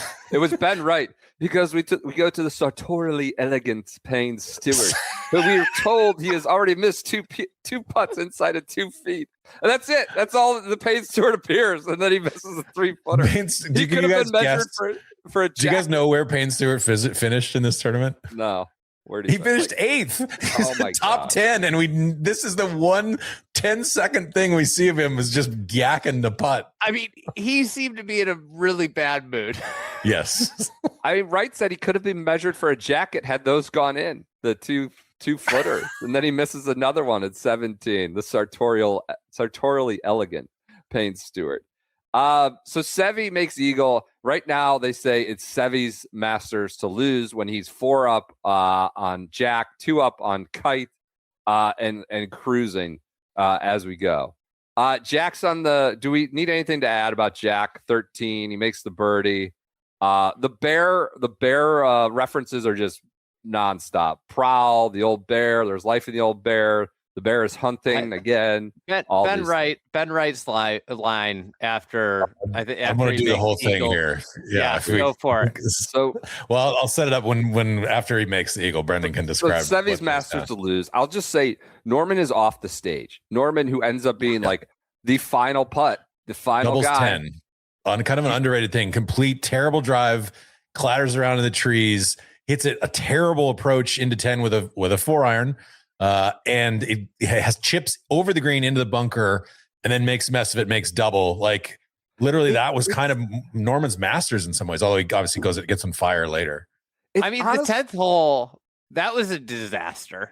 Yeah, tugs it left in the trees, gets lucky, it bounces in the fairway, then tugs it left. Like the one place you cannot. I mean, there's a lot of bad places to miss on 10, but going hard left off the green and doubles it. So. You know, Norman's the main character, then it's Seve's the main character, and then Jack, like, he's just sort of the old lion, and they're, you know, whatever. He's making some birdies and needs some disaster. He's 4 down with 4 to play. Norman's off the stage. Nicholas is on 15. He has 200 yards to the pin. They say he's never needed an eagle more. Is this part of your narration, Kevin? I don't want to cut it. He said he's never needed an eagle more. I just want to do it afterwards. You do this part. I'll do the aftermath of it. There have been 3 eagles in the last 4 players: Pavin, Gary Koch, and Mark McCumber. He flies it to the pin, and it lands pretty soft. And they say he's got a chance. He's got a chance. Is this part of your? He's got a chance. He's got a very good chance. The old bear is back. Yeah, I should have wrote down the whole thing, but I have the post thing. So he rolls the putt in. And this is a little bit of a controversy here, as you'll hear in a sec. So Ben Wright, he's got this lovely English voice. Yeah. He says, "Yes, sir, the battle is joined. My goodness, there's life in the old bear yet. Magnificent stuff. And that information will percolate back to Sevibasteros." That's exactly what it was. And he goes to the 15th tee where we'll have to wait. That was what he said. So he made Vern the did not invent "yes, sir." Yes, sir. This is this is Ben Wright, who was kind of actually bitter about this for years. And Vern actually felt a little bit guilty about it, that he said he subconsciously heard it somewhere and that he used it, but it became kind of his iconic call instead of Ben Wright's saying the first thing, "Yes, sir." Wow. So we had a yes, sir, for the Eagle on 15 for Jack. Yes, sir, for the putt from Vern on 17. And yes, sir, for Vern when Norman makes his on 17. Yes. Those are the three for sure. Weiskopf, when he's on 15, before he makes the Eagle, is like, he's making good swings. He's just a little too far behind, is what he says about Jack. He says, this is a must make at 15. He makes it. Mm-hmm. It was like a whole Danny Willett, like he was just, oh, that's nice. He's making birdies. And this is just how the Masters works, right? It's slow and then it's fast, really quick. I'll leave this to you, Kevin. But when Jack makes his Eagle, could have been later when somebody else made their Eagle. He said Eagles are becoming as common. Did you write this as your household sparrow? Eagles are becoming as common as your household sparrow. I didn't understand that. Does everybody have a sparrow? Like, I don't understand what that means. Is it a bird cage? Is it outside? This is like a Harry Potter situation where everyone's awarded an owl and you just have one around. Eagles are becoming as common as your household sparrow. All right, so that's 15. He Eagles 15. All of a sudden, he's 4 back to 2 back at the time, but Sevy's still 2 clear. Kite ahead of him. All these guys are ahead of him. Not all these. Kite and Ballesteros are ahead of him. Pavin at the time he's tied with for a second. All right, what do we have next? Sevy booms at 300 yards at 15, and it's considered huge, like a huge. Just primo position, like effectively cannot screw this up. Like, he got into where all of a sudden he doesn't have that 1 iron in. He got to where Norman like effectively thought his huge advantage was. Yeah. Another thing, just random thing. No spectators behind 16T. Did you notice that? Patrons. Yeah, it's like completely emptied out, right? You can see the camera up there, yeah. And you can see a grandstand, which I think was actually behind maybe 14T. There are obviously giant crowds galleries, I should say, by the end at 18. One thing I noticed was it didn't seem too dense compared. They obviously let a lot more people in now. Like 10, when Norman's on 10, there's nobody there. You can just walk up and watch the final group of the Masters. You can't do that now. I don't think there's a grandstand. I was trying to find this right of 15 green like there is now. Left of 17 green, it looks like there's just a big like sort of viewing hill and not the grandstand that there is on 17. So certainly, I don't want to say there was no. It was dense by the end, but it just seems fewer numbers spread out farther across the course. I will say, like, one of the things that anyone who's ever been to this Masters, and they talk about it later in the broadcast, is that like the roars were so loud, it was like being at a basketball game. Like people have said like there's never ever been louder than it was than when Nicholas was making this back 930 run. He called it deafening. So Sevy's 300 yards in the fairway at 15. We'll get to Jack at 16 here in a minute. A1 position. We've talked about some of the bad shots. Paving into the middle of the pond at 16, I think, is off the hook when Sevy steps up to his approach shot at 15. Just an immediate smother hook into like nowhere close, middle of the pond. It's just an awful one of the great bad shots, I should say, if by a Masters champion and would be 3-time champion. They say, oh, he's pulled it. He pull hooked that. That's destined for the water. There's some cheering. I don't want to say it's like Molinari putting in the water at 12. Like there was like people in the background of 15 who put their hands up, and there is cheering. There's a lot of CBS cover, like trying to provide cover for the crowd, saying the ever courteous. Oh, they're so courteous. The ever courteous. They say that 3 times in about a 2-minute span on 18. Move by Stevie. There is some cheering when he pull hooks it. That's destined for the waters. And what does he say? The foreign invasion is reeling under the Bears' attack. It's like Ben Wright said. This foreign invasion is reeling under the Bears' attack. Oh, so good. An awful drop kick, or just an awful pull hook into the water.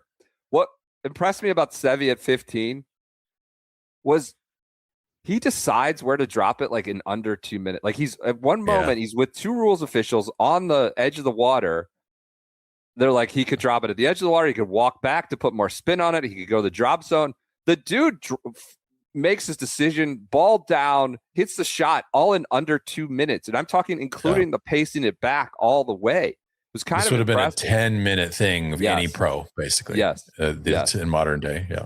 I timed it up. It was 1 minute 40 seconds from the rules official approaching it at the water, and then just like looking down, going back, walking it off, hitting the shot. Kind of incredible.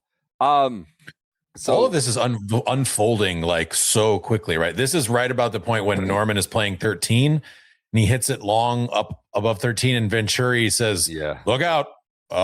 As the ball slides down the hill, I think he can feel the green coat slipping away. It's just like boom, boom, boom. We're just bouncing back and forth between all these various dramas. That back left miss, and he was tugging. He kept tugging it left, right? He did it at 17, did it twice at 10. Now does it at 13 approach. I did make a birdie from back there, but yeah, it's usually dead. Back left 13. Raise your hand if you haven't played Augusta on this podcast. Okay. So Jack gets to 16. And it's Nance's moment. He's a kid, it's first Masters. He goes, if anyone has ever owned this hole, it could be Jack Nicklaus. And goes through his history there of birdies when he's won his Masters. Can I do it? Because I have this is one of my favorite things in broadcast history. Please. I'm going to do my best Nance here. Jack Nicklaus, knowing he must continue the charge. He has to figure that Ballesteros will make at least birdie back at 15. If anyone has ever owned this hole, it would be Jack Nicklaus. When he first won his green jacket back in 1963, he did it with a birdie here at 16. And of course, who can forget 1975, the 40-foot putt. Tom Weiskopf, what's going through Jack's mind? He hasn't experienced this kind of streak in a long time. Weiskopf says, if I knew how he thought, I would have won this tournament. And they laugh together. No, seriously. He's just going to fire this right at the pin. He's going to think, Jack, this is the time right now. Make the swing that you are capable of making. Stay down, accelerate through the ball, make a good golf swing. Your destiny is right here. And what I love about it is Weiskopf talks like this right up to the moment where Jack is about to hit the ball. I mean, we get like, your destiny is right here, and it's 2 seconds before Jack takes the club back after that. And then Nance just goes, it's right at it. Oh my. And it's just like, I love that sequence.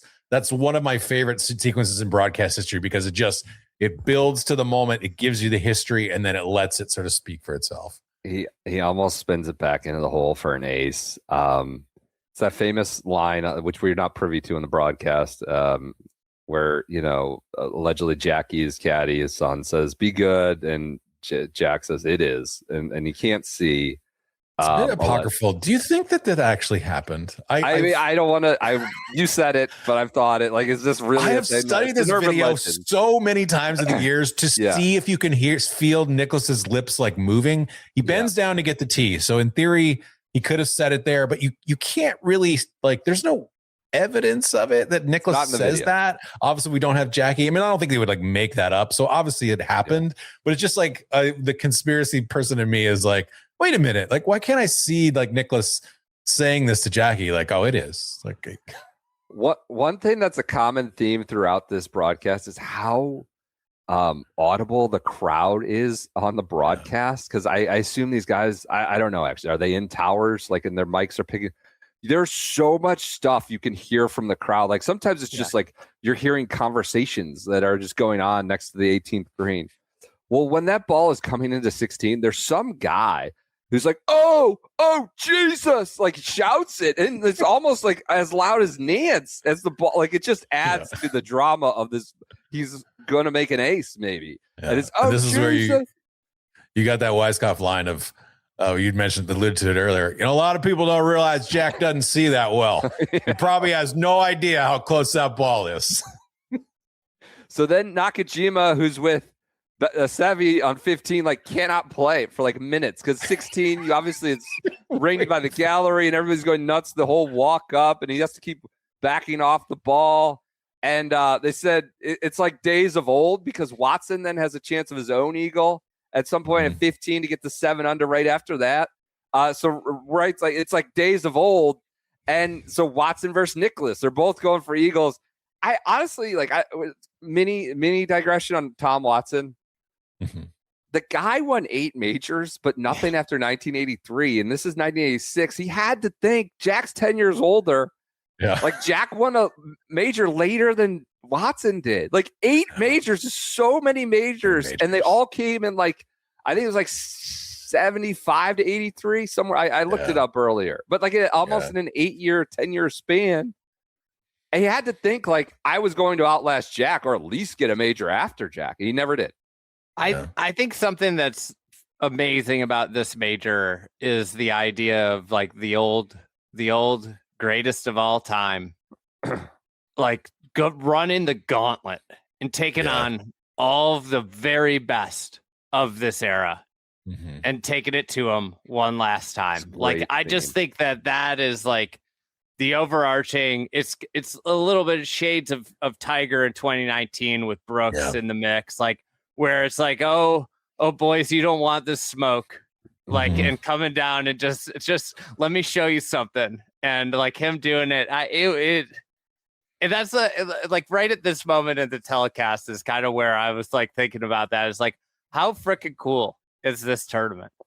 At one point, Nance says the golfers who have dominated the 70s and 80s have all congregated at the top of this leaderboard. All the golfers who dominated the 70s. Why though? I guess maybe I'm going to feel dumb when someone reveals the answers. Why isn't Faldo playing? He just looked it up. He didn't play in the first 2 majors of this year. He was like he played in the previous 3 Masters, but then he missed 2 Masters.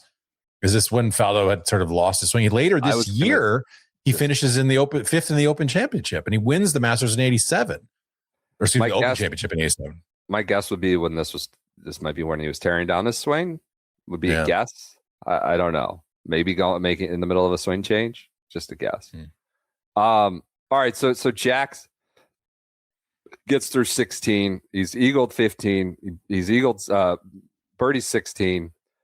17. They don't see the drive. They don't know where it went. Like Vern is like, oh, we don't see it. Wherever it is, it ends up being left. They never saw any drive on 17. If they just show the camera shot of like just the fairway, there's nothing you can see.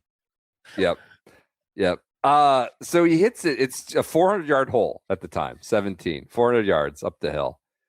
He said Jack is prowling after his 20th major win. We should note like that is the ubiquitous constant reference. He's going for 20 majors, which is now 18. They can't find his T-ball. Quote, we're still searching. It's not good wherever it is. Well, it was like, okay, he had a shot. What an interesting thing was it wasn't a gallery. They never take the ropes down. Did you guys notice that throughout? Like they never, nowadays, they just would, obviously you take the ropes down, you take the stakes down. They're just like, if it hits the rope, it's, I'll figure it out after. And he's like hitting over this gallery crosswalk sign and the ropes. This happens over and over again with Norman and others. But he has a shot and a clear angle. He comes up and over the top to the back right pin, and he's to the back of the green. Birdie, makeable putt, and he makes a hell of a shot to be on that top shelf. Like it's great to shot, not go long there. Nothing compared to Norman's though. Yeah, true. Yeah, it's not. It's interesting. Nothing compared to Norman's. Like I'm not trying to diminish Jack's shot, but like what you see 15 minutes later, you're like, oh my god, When we remember earlier this year, we did the greatest shots in a losing effort, and I did not put Norman's shot on there because I honestly kind of ignorant of it. I was like, Norman blew it on 18. Like what? And someone was like, yo, you need to go check out Norman's shot on 17. And it's like, we'll get there in a second, but it's so good that it made our next list that's coming out soon for like greatest shots of all time. Can I just point out something that like is a big theme of this, the telecast, and also our commentary to this point? Nobody at all is talking about Tom Kite, who's just there. He gets runner up. He's like literally, he has a putt to get into a playoff. Like, was the closest to getting in the playoff. And he's just literally like there the whole time. Just kind of plodding along. Yeah. And it was just like, it's like just like perfect for Tom Kite. I feel like of like this guy, really great player of the era, but like not really memorable in terms of like when people rattle off names of the 90s and 80s, they don't go to Kite, even though he was this great player. And like even on this telecast, it's just like, and Tom Kite is just one back. These are Tom Kite's consecutive Masters finishes: 10th, 5th.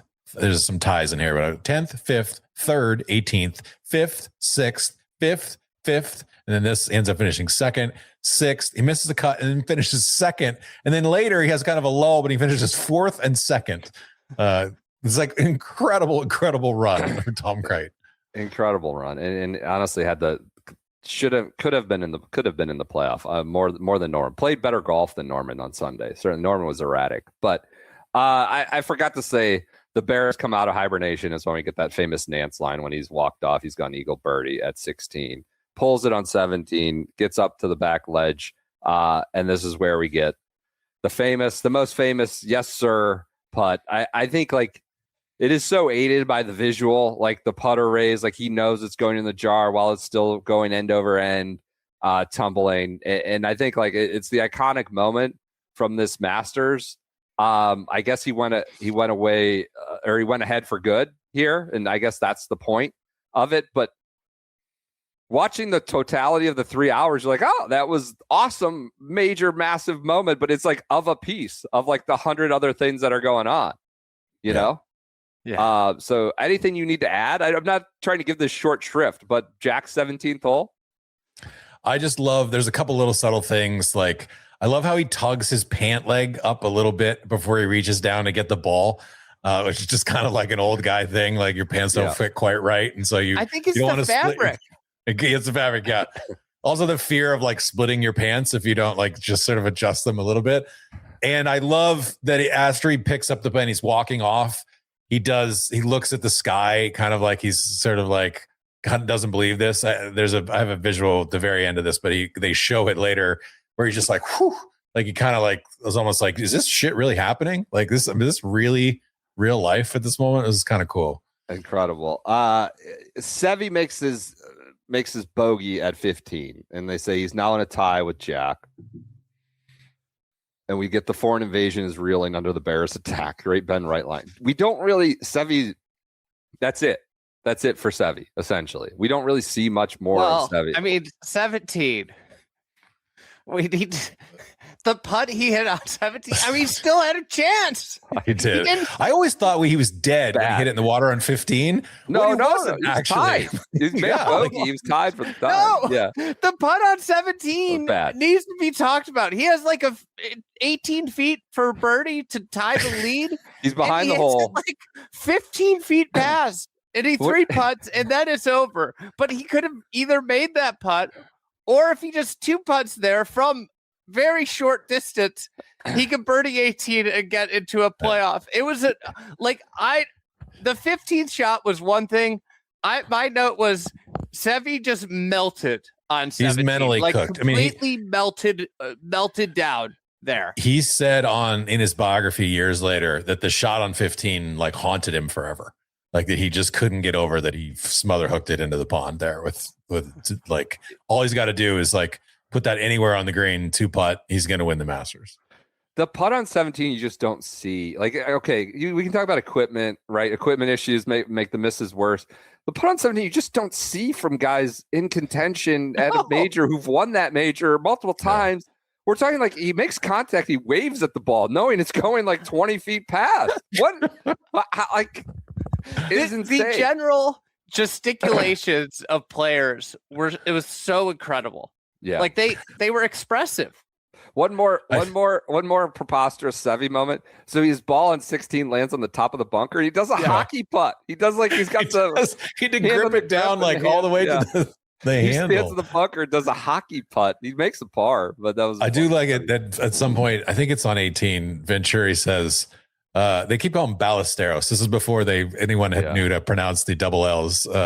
Ballesteros will win more than will win more Masters. I guarantee you that. It's like, nope, that didn't happen there. Yeah, guarantee you that. He said, I guarantee, like, he is the undisputed best player in the world. I guarantee you that. I had that right. Had to back off his putt as Jack is going up 18. He almost, so Jack hits it in the middle on 18. It's the middle of the green on 18. Doesn't get up to there's not the usual pin that we've become so accustomed to, right? They're like middle left there in the swale. And it's this top back right pin. Would have been perfect in the normal pin we're used to. Has like a 50-footer that he puts in the heart. And people are like losing their mind. They're like, oh my God. Like, I thought that was going in. It's like, you know, reach. And it nearly went in. It's just a tap in par. Can you imagine if he had made that putt and essentially had just like shot 29 to win the Masters? Like, and there was no doubt nobody was going to even like have a putt to catch him. As he was walking up, Venturi says, in all my years in the golf, I think that was the most emotional and largest ovation I've ever heard as Jack is walking up to the green. And he almost makes it. He goes, that was right in the middle, Pat. What a play. What a champion. What a round. What a player. Beautiful. He says, beautiful, when he hugs Jackie, his kid, obviously, as they're walking off. So that's there's still a lot of golf to be played. So anything from Jack and 18, we got that covered. Go ahead. Well, the putt was incredible. It's in the heart. Yeah. Couple rolls short. Lay like a 80-footer, completely dead, where you just have the tap in. Meanwhile, though, the shark is circling. Mm-hmm. The shark is circling. So he's looked horrible. Looked just yanking the ball, saving par. Then he goes to birdie 14, 15, 16, 17. That's it. That's all he did. 17 we've talked about, where we didn't really describe what it was, though. Yeah, I want to hear your description of what happens. Well, I mean, 16, he hits that shot, and it just kind of corrals in. And I feel like when Jack was putting out, if I recall, Norman's around 15, and Ben Wright says, "Here we have it, a shark and a bear." Yeah, sure. A lot of animal terms flying this line. But then at 16, he hits just such an epic shot, you know, where he plays the slope perfectly, corrals it in, and it's just like, oh my God. You know what? Like, you guys, I can't remember who said it was kind of a Rory-esque round. Yes. It was, because he would hit that shot and then he followed it with the snap hook off 17T. Yeah. Where you're like, wait, where did that come from? The best player in the world. It's like you look like nobody could beat you, and then you're like, yeah, it was incredible. 16 was not I know we're talking about these near aces, but I mean, Kite airmailed it. Paven hit it in the middle of the pond. It wasn't like just everybody throwing it to the same spot and like a wedge and sucking it back past the hole. There was variability there, even amongst these last 5 to 6 groups.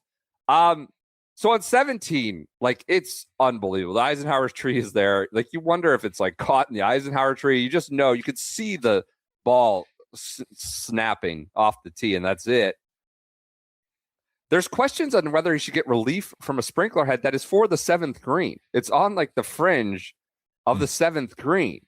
And this is what Andy, I think you ended up over here when you played your round, not to throw your round here again, but like, you just don't see this much. Few more trees then. Yes. That was the sight lines through. I just am going to point out that these are 2 of the greatest shots in Masters history that nobody would be able to hit now, because they've planted a gazillion trees over there to prohibit phenomenal recovery shots. Mm-hmm. There's also like crazy. The other thing you notice watching this, there's no pine straw on the golf course. Nope. There's nothing. No pine straw. Sight lines just from like through around 15 and 14. There's no. It's just kind of open. This still is kind of it's a low runner onto the front of the green, and he makes essentially about the same length putt as Jack. Like the shot to get from essentially the 7th green to call it like 12 feet was a miracle. He uses the ground, runs it up there, and then makes the putt and gets the yes sir and is smiling and runs like is kind of like skipping to the 18th green. Vern playing the hits, using yes sir yet again for Norman here. This is like when a one-hit wonder has a radio hit. You hear it like 10 minutes after you heard it on the radio again. Yeah. Also, while this is going on, Tom Kite is basically hit a great putt that if he hit a fraction harder goes in and gets into the playoff. But once again, nobody talks about how Tom Kite probably should have won this. And Kevin Venturi just best like hits a 6-iron. Yeah. Venturi, we didn't really talk a lot about Venturi, who's kind of a dick, like in a lot of ways, like in a very honest way, but like will cook people like if they don't. And he, everybody's rooting for Jack at this point. It's like they kind of want Jack to win. Like Kite hits this great 6-iron into the green, and just how you think it was, it hits the top of the hill and releases right at the pin. And Venturi's like, oh, kind of a lucky break there. I was like, no, dude, like that's a really good shot. It was the best approach shot on 18 of the day of this broadcast. That's and then what does Venturi say on the putt? You cannot be short here. You do not be short. And as soon as he hits it, just as I said, short, didn't hold the line, low, left, short, can't be short there. I guarantee Norman will not be short here on his putt. I mean, I get it. I get his point. Like he didn't give it enough oomph. It got to the hole. Really good putt. Low. It almost low. goes in. Yeah. It just missed on the low side. But and he loses by a shot. Tom Kite, incredible. He will win undoubtedly with how consistent he is. His jacket is coming, is what they said. So Norman birdie 17. I will just say. I forgot to mention at 17 when Jack made his and we got the yes sir. They asked Weiskopf, who has this history with him, like Tom, you must be a jumble of emotions right now. He goes, I jumped up. I can't believe this is happening. Weiskopf is younger than Jack. He's in the broadcast booth, and you got Jack. He must be a jumble of emotions. So Norman follows shortly, makes his own birdie at 17. 18, as we talked about, draws the 3-wood. Perfect down the middle, has the 4-iron. I got a picture of this right here. If Peach can pull it up of Norman standing in the middle of the fairway here. The whole thing, par for a playoff. Mm-hmm. Probably what we're thinking, like 190 here or something. 200 essentially into 177. 77 hitting 4-iron. Trying to hit a draw. 177 uphill. Yeah, so you're probably playing that. It's probably a 195 shot he's trying to hit, and he's hitting 4-iron. One thing I know about 18 is much more open on the tee box, less claustrophobic. Like the ropes, I don't know if the rope line in the box is just bigger. Well, the other thing is the box is 30 yards up. Yeah, I know. It's not buried back. I understand. It's on the top of that hill. Big piece of it is the tee box. Like the cluster of trees is a lot closer to the tee box. It's so than it open. is now. Just feels so just kind of roomy up there. So he gets it up there. I have the next shot here where he hits this in the crowd. As he's over the ball, Venturi goes, if there's any doubt about the greatness of the man, this is about Jack, about the greatest man, he's proven it today. But they're talking about how Venturi's like, surely a playoff or a win, like probably not a bogey is coming. Everybody's congregating around the 10th green. So they have video of the masses running down for the Norman Nicholas playoff. Like everybody's encircling the 10th green, and they're like they're all heading there. This is going to be a playoff, at worst, or a win for Norman. He's going to get his win. So all right. So go ahead, Kevin. I didn't mean to interrupt you. No, it just, Norman, we talked a little bit at the beginning. I always remember this in Sports Illustrated that Rick Riley referred to it as his 4-iron, Fore. And because he hits it, not hitting 15 rows deep into the crowd here. It's like at the top, like at the kind of the top of the picture here, if you're watching on YouTube, is where the ball lands. It's just such an incredible miss for the the championship was on the line. But he hits a decent enough chip to where he ends up with this putt in the next frame here. Chip was incredible. Good chip. Yeah, trundles it down there. So good. Uses they were the like, grounds. "That's okay." It's like that is so good. Yep. Obviously, there's one more frame here of the putt. Like standing over it, he does not hit the greatest putt here. No.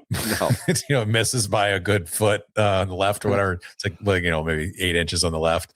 But just like I don't know, I can't help but feel a little bit for Norman as I go back through the last month through some of these old Masters of just how close he was to winning like 4 green jackets and gets blanked over and again. Yeah. You can't. That approach shot, just go for the playoff. It's unbelievable how wide that approach shot was. I know he had the 4-iron. Yeah.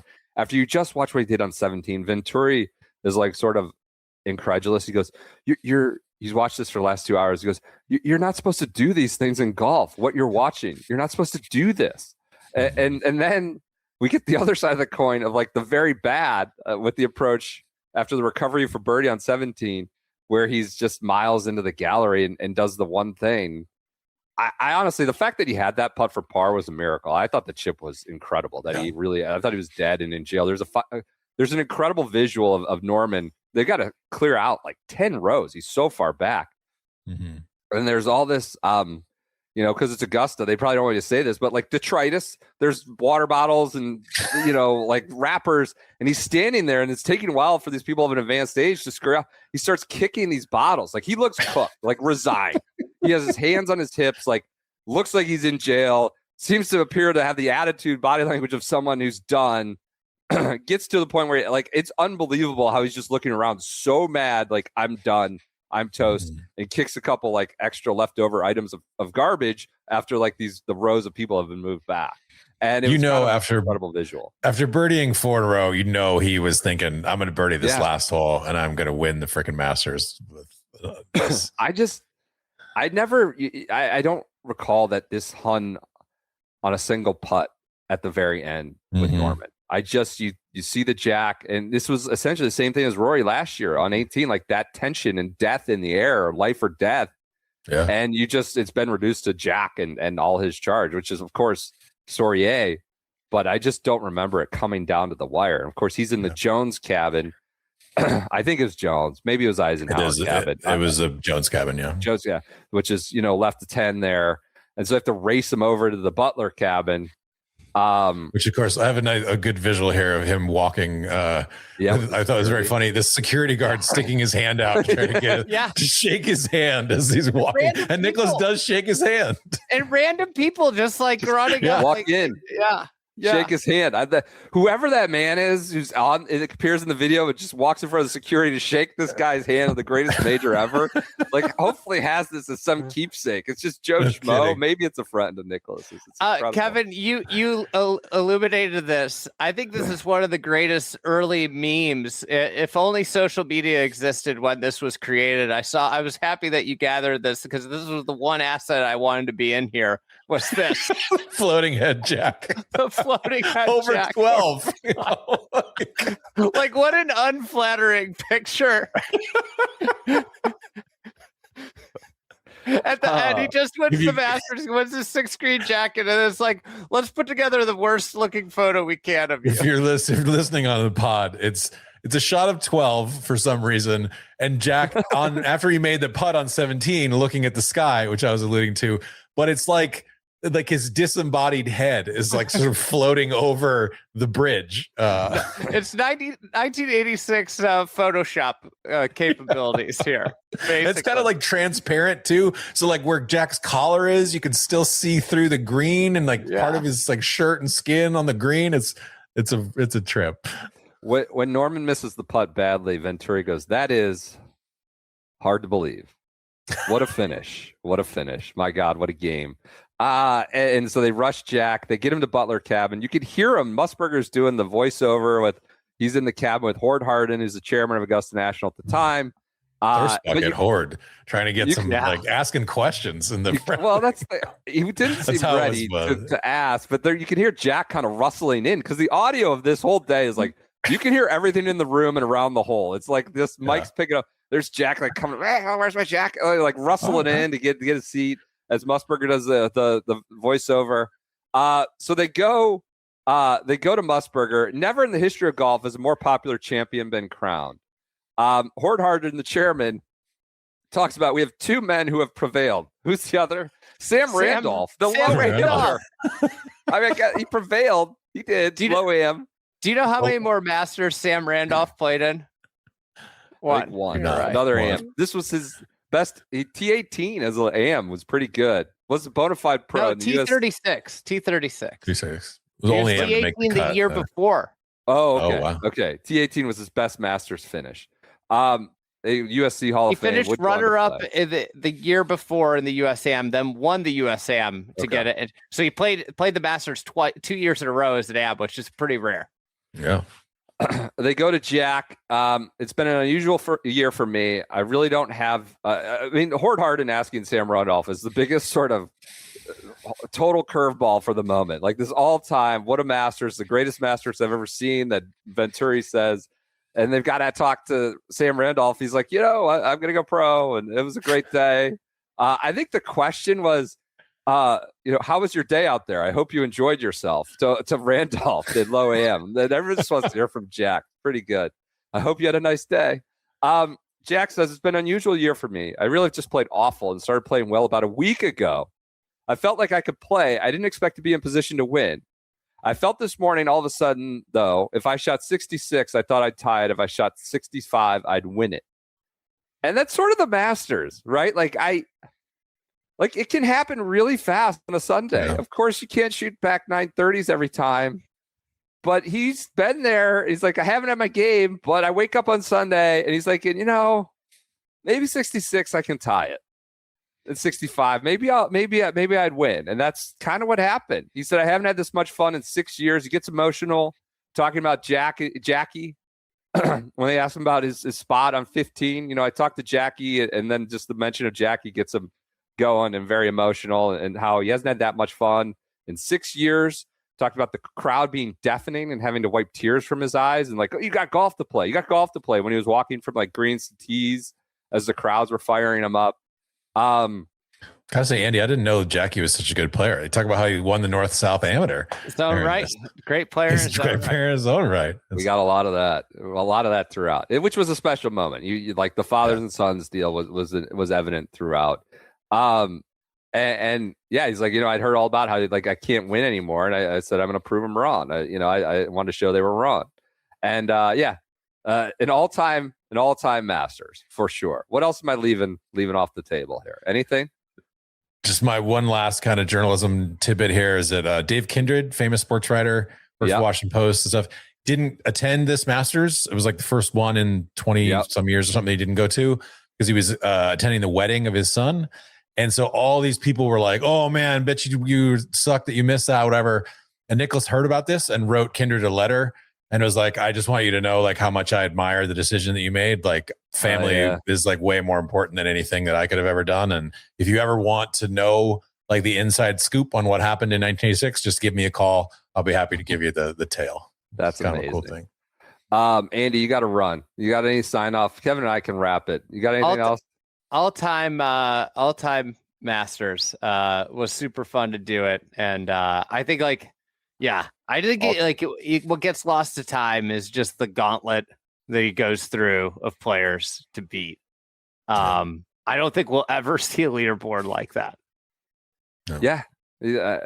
It'd be, effectively like right now would be, you have like, I don't know, Justin Rose wins and it's Rahm, Rory, Scheffler. It's almost like Tiger, but like healthy Tiger. But like Francesco Molinari was a problem for like 18 months. Oh, totally. Oh, I'm not comparing it to 19. I'm saying like Tiger 2 years ago. I don't know. Healthy Tiger 2 years ago having to take on those guys. Incredible stuff. Just like All crazy. Right. All right. We'll button it up. Au revoir. Good talking to you. Kev,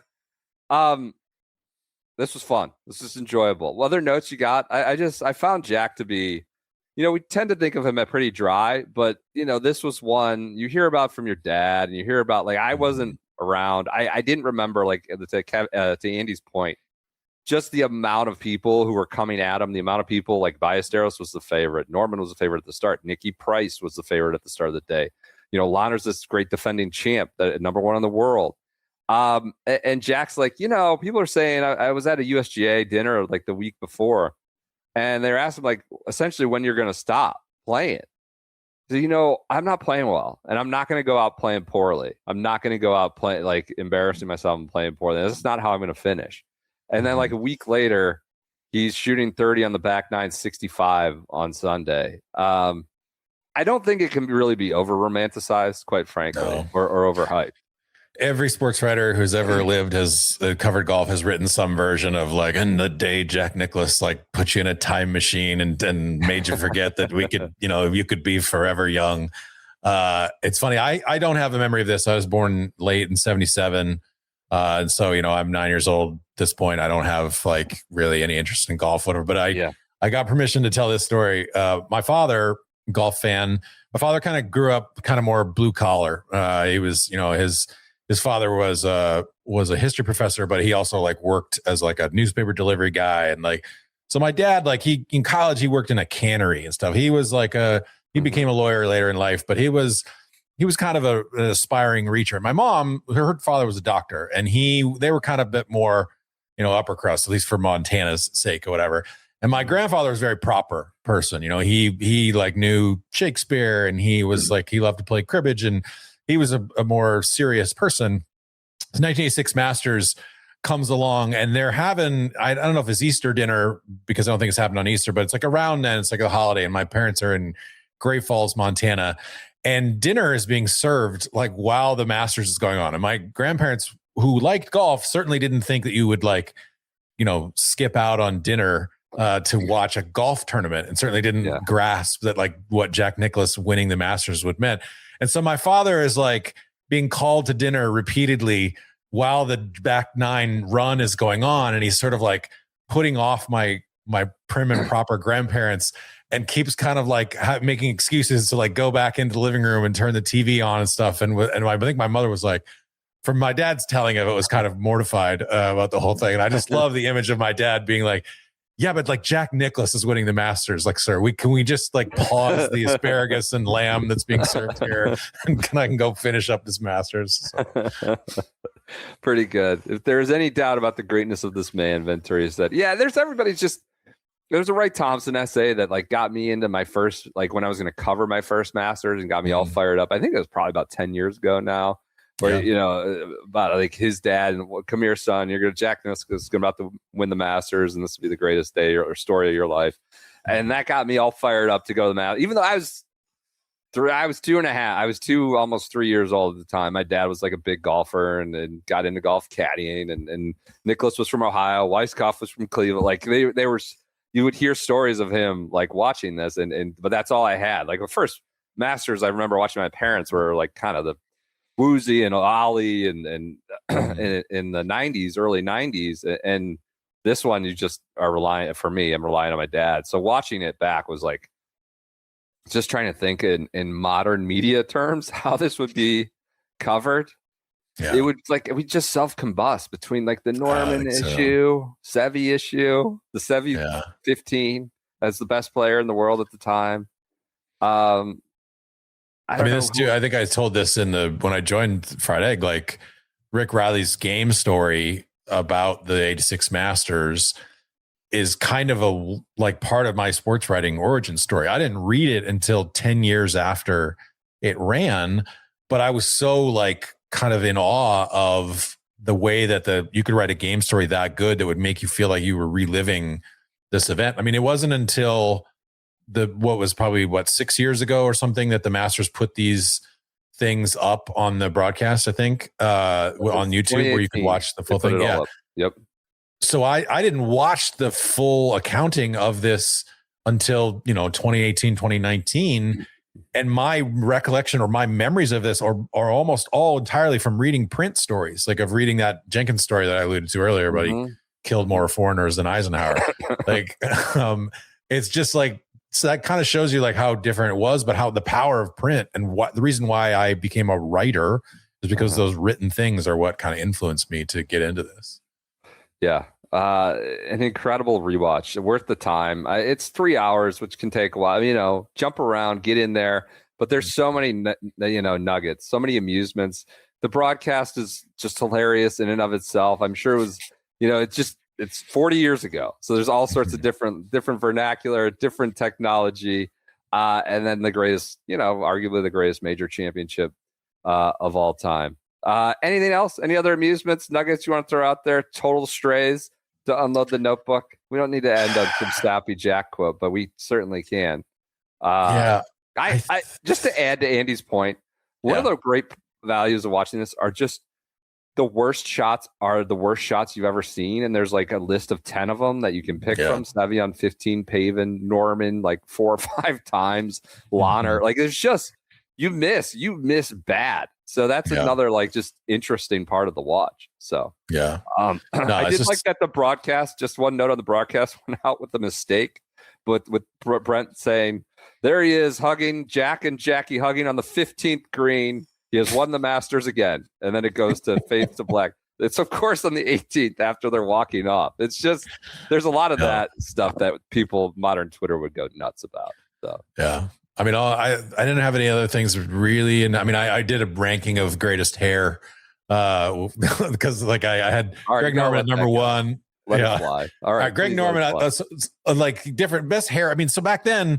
A lot of golfers now, you see them, they take off their hat and they're balding or whatever. It's probably because they've been wearing hats for 20 years, whatever. Yeah. But the locks were like incredible back then. So like I had longer at number 5, but what an incredible like coiffure.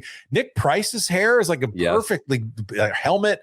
Tom Kite wears the visor, so you can't really see it, but he had great hair. Corey Pavin's hair is incredible. And then Greg Norman's really is the king. I don't know if you can put Jack in here, although Jack has great hair too. It's just like how blonde and, kind of perfect hair do Norman and Nicholas have. It's kind of crazy that like that level of blonde doesn't really exist in for some reason. We've bred it out of the modern game, I think. I don't know. I just love the lack of hats. That's such a neat thing. My guy Calvin Peete finishes 11th in this Masters. It's his best Masters performance ever. Calvin had some real frustrations and issues with the Masters, years prior. He'd basically kind of detonated him after playing poorly here. He'd basically said, how would you feel like if you came to a place where you didn't feel like you were welcome? I feel like I feel like a slave. I feel like I'm a second-class citizen. And people just were like, whoa, like nobody talks about the Masters like this. And he kind of walked it back and was like, I was just in the years later, it was a bad mood or whatever. But it's just like the crowd is cheering for him as he walks up 18 and stuff. And then he takes his hat off and kind of waves it to the crowd. And I mean, considering Augusta's history, pretty cool moment in 86. We're still 10 years away from Tiger, 11 years away from Tiger winning. And like the scene of all the workers in Augusta coming out to the veranda and clapping for him and stuff. But like kind of cool moments in racial history of like, I don't know that Augusta consider them say that they're proud of their history, but at least they've evolved over time. And I think now are thought of as like of the majors, like a pretty inclusive, pretty progressive place. Yeah.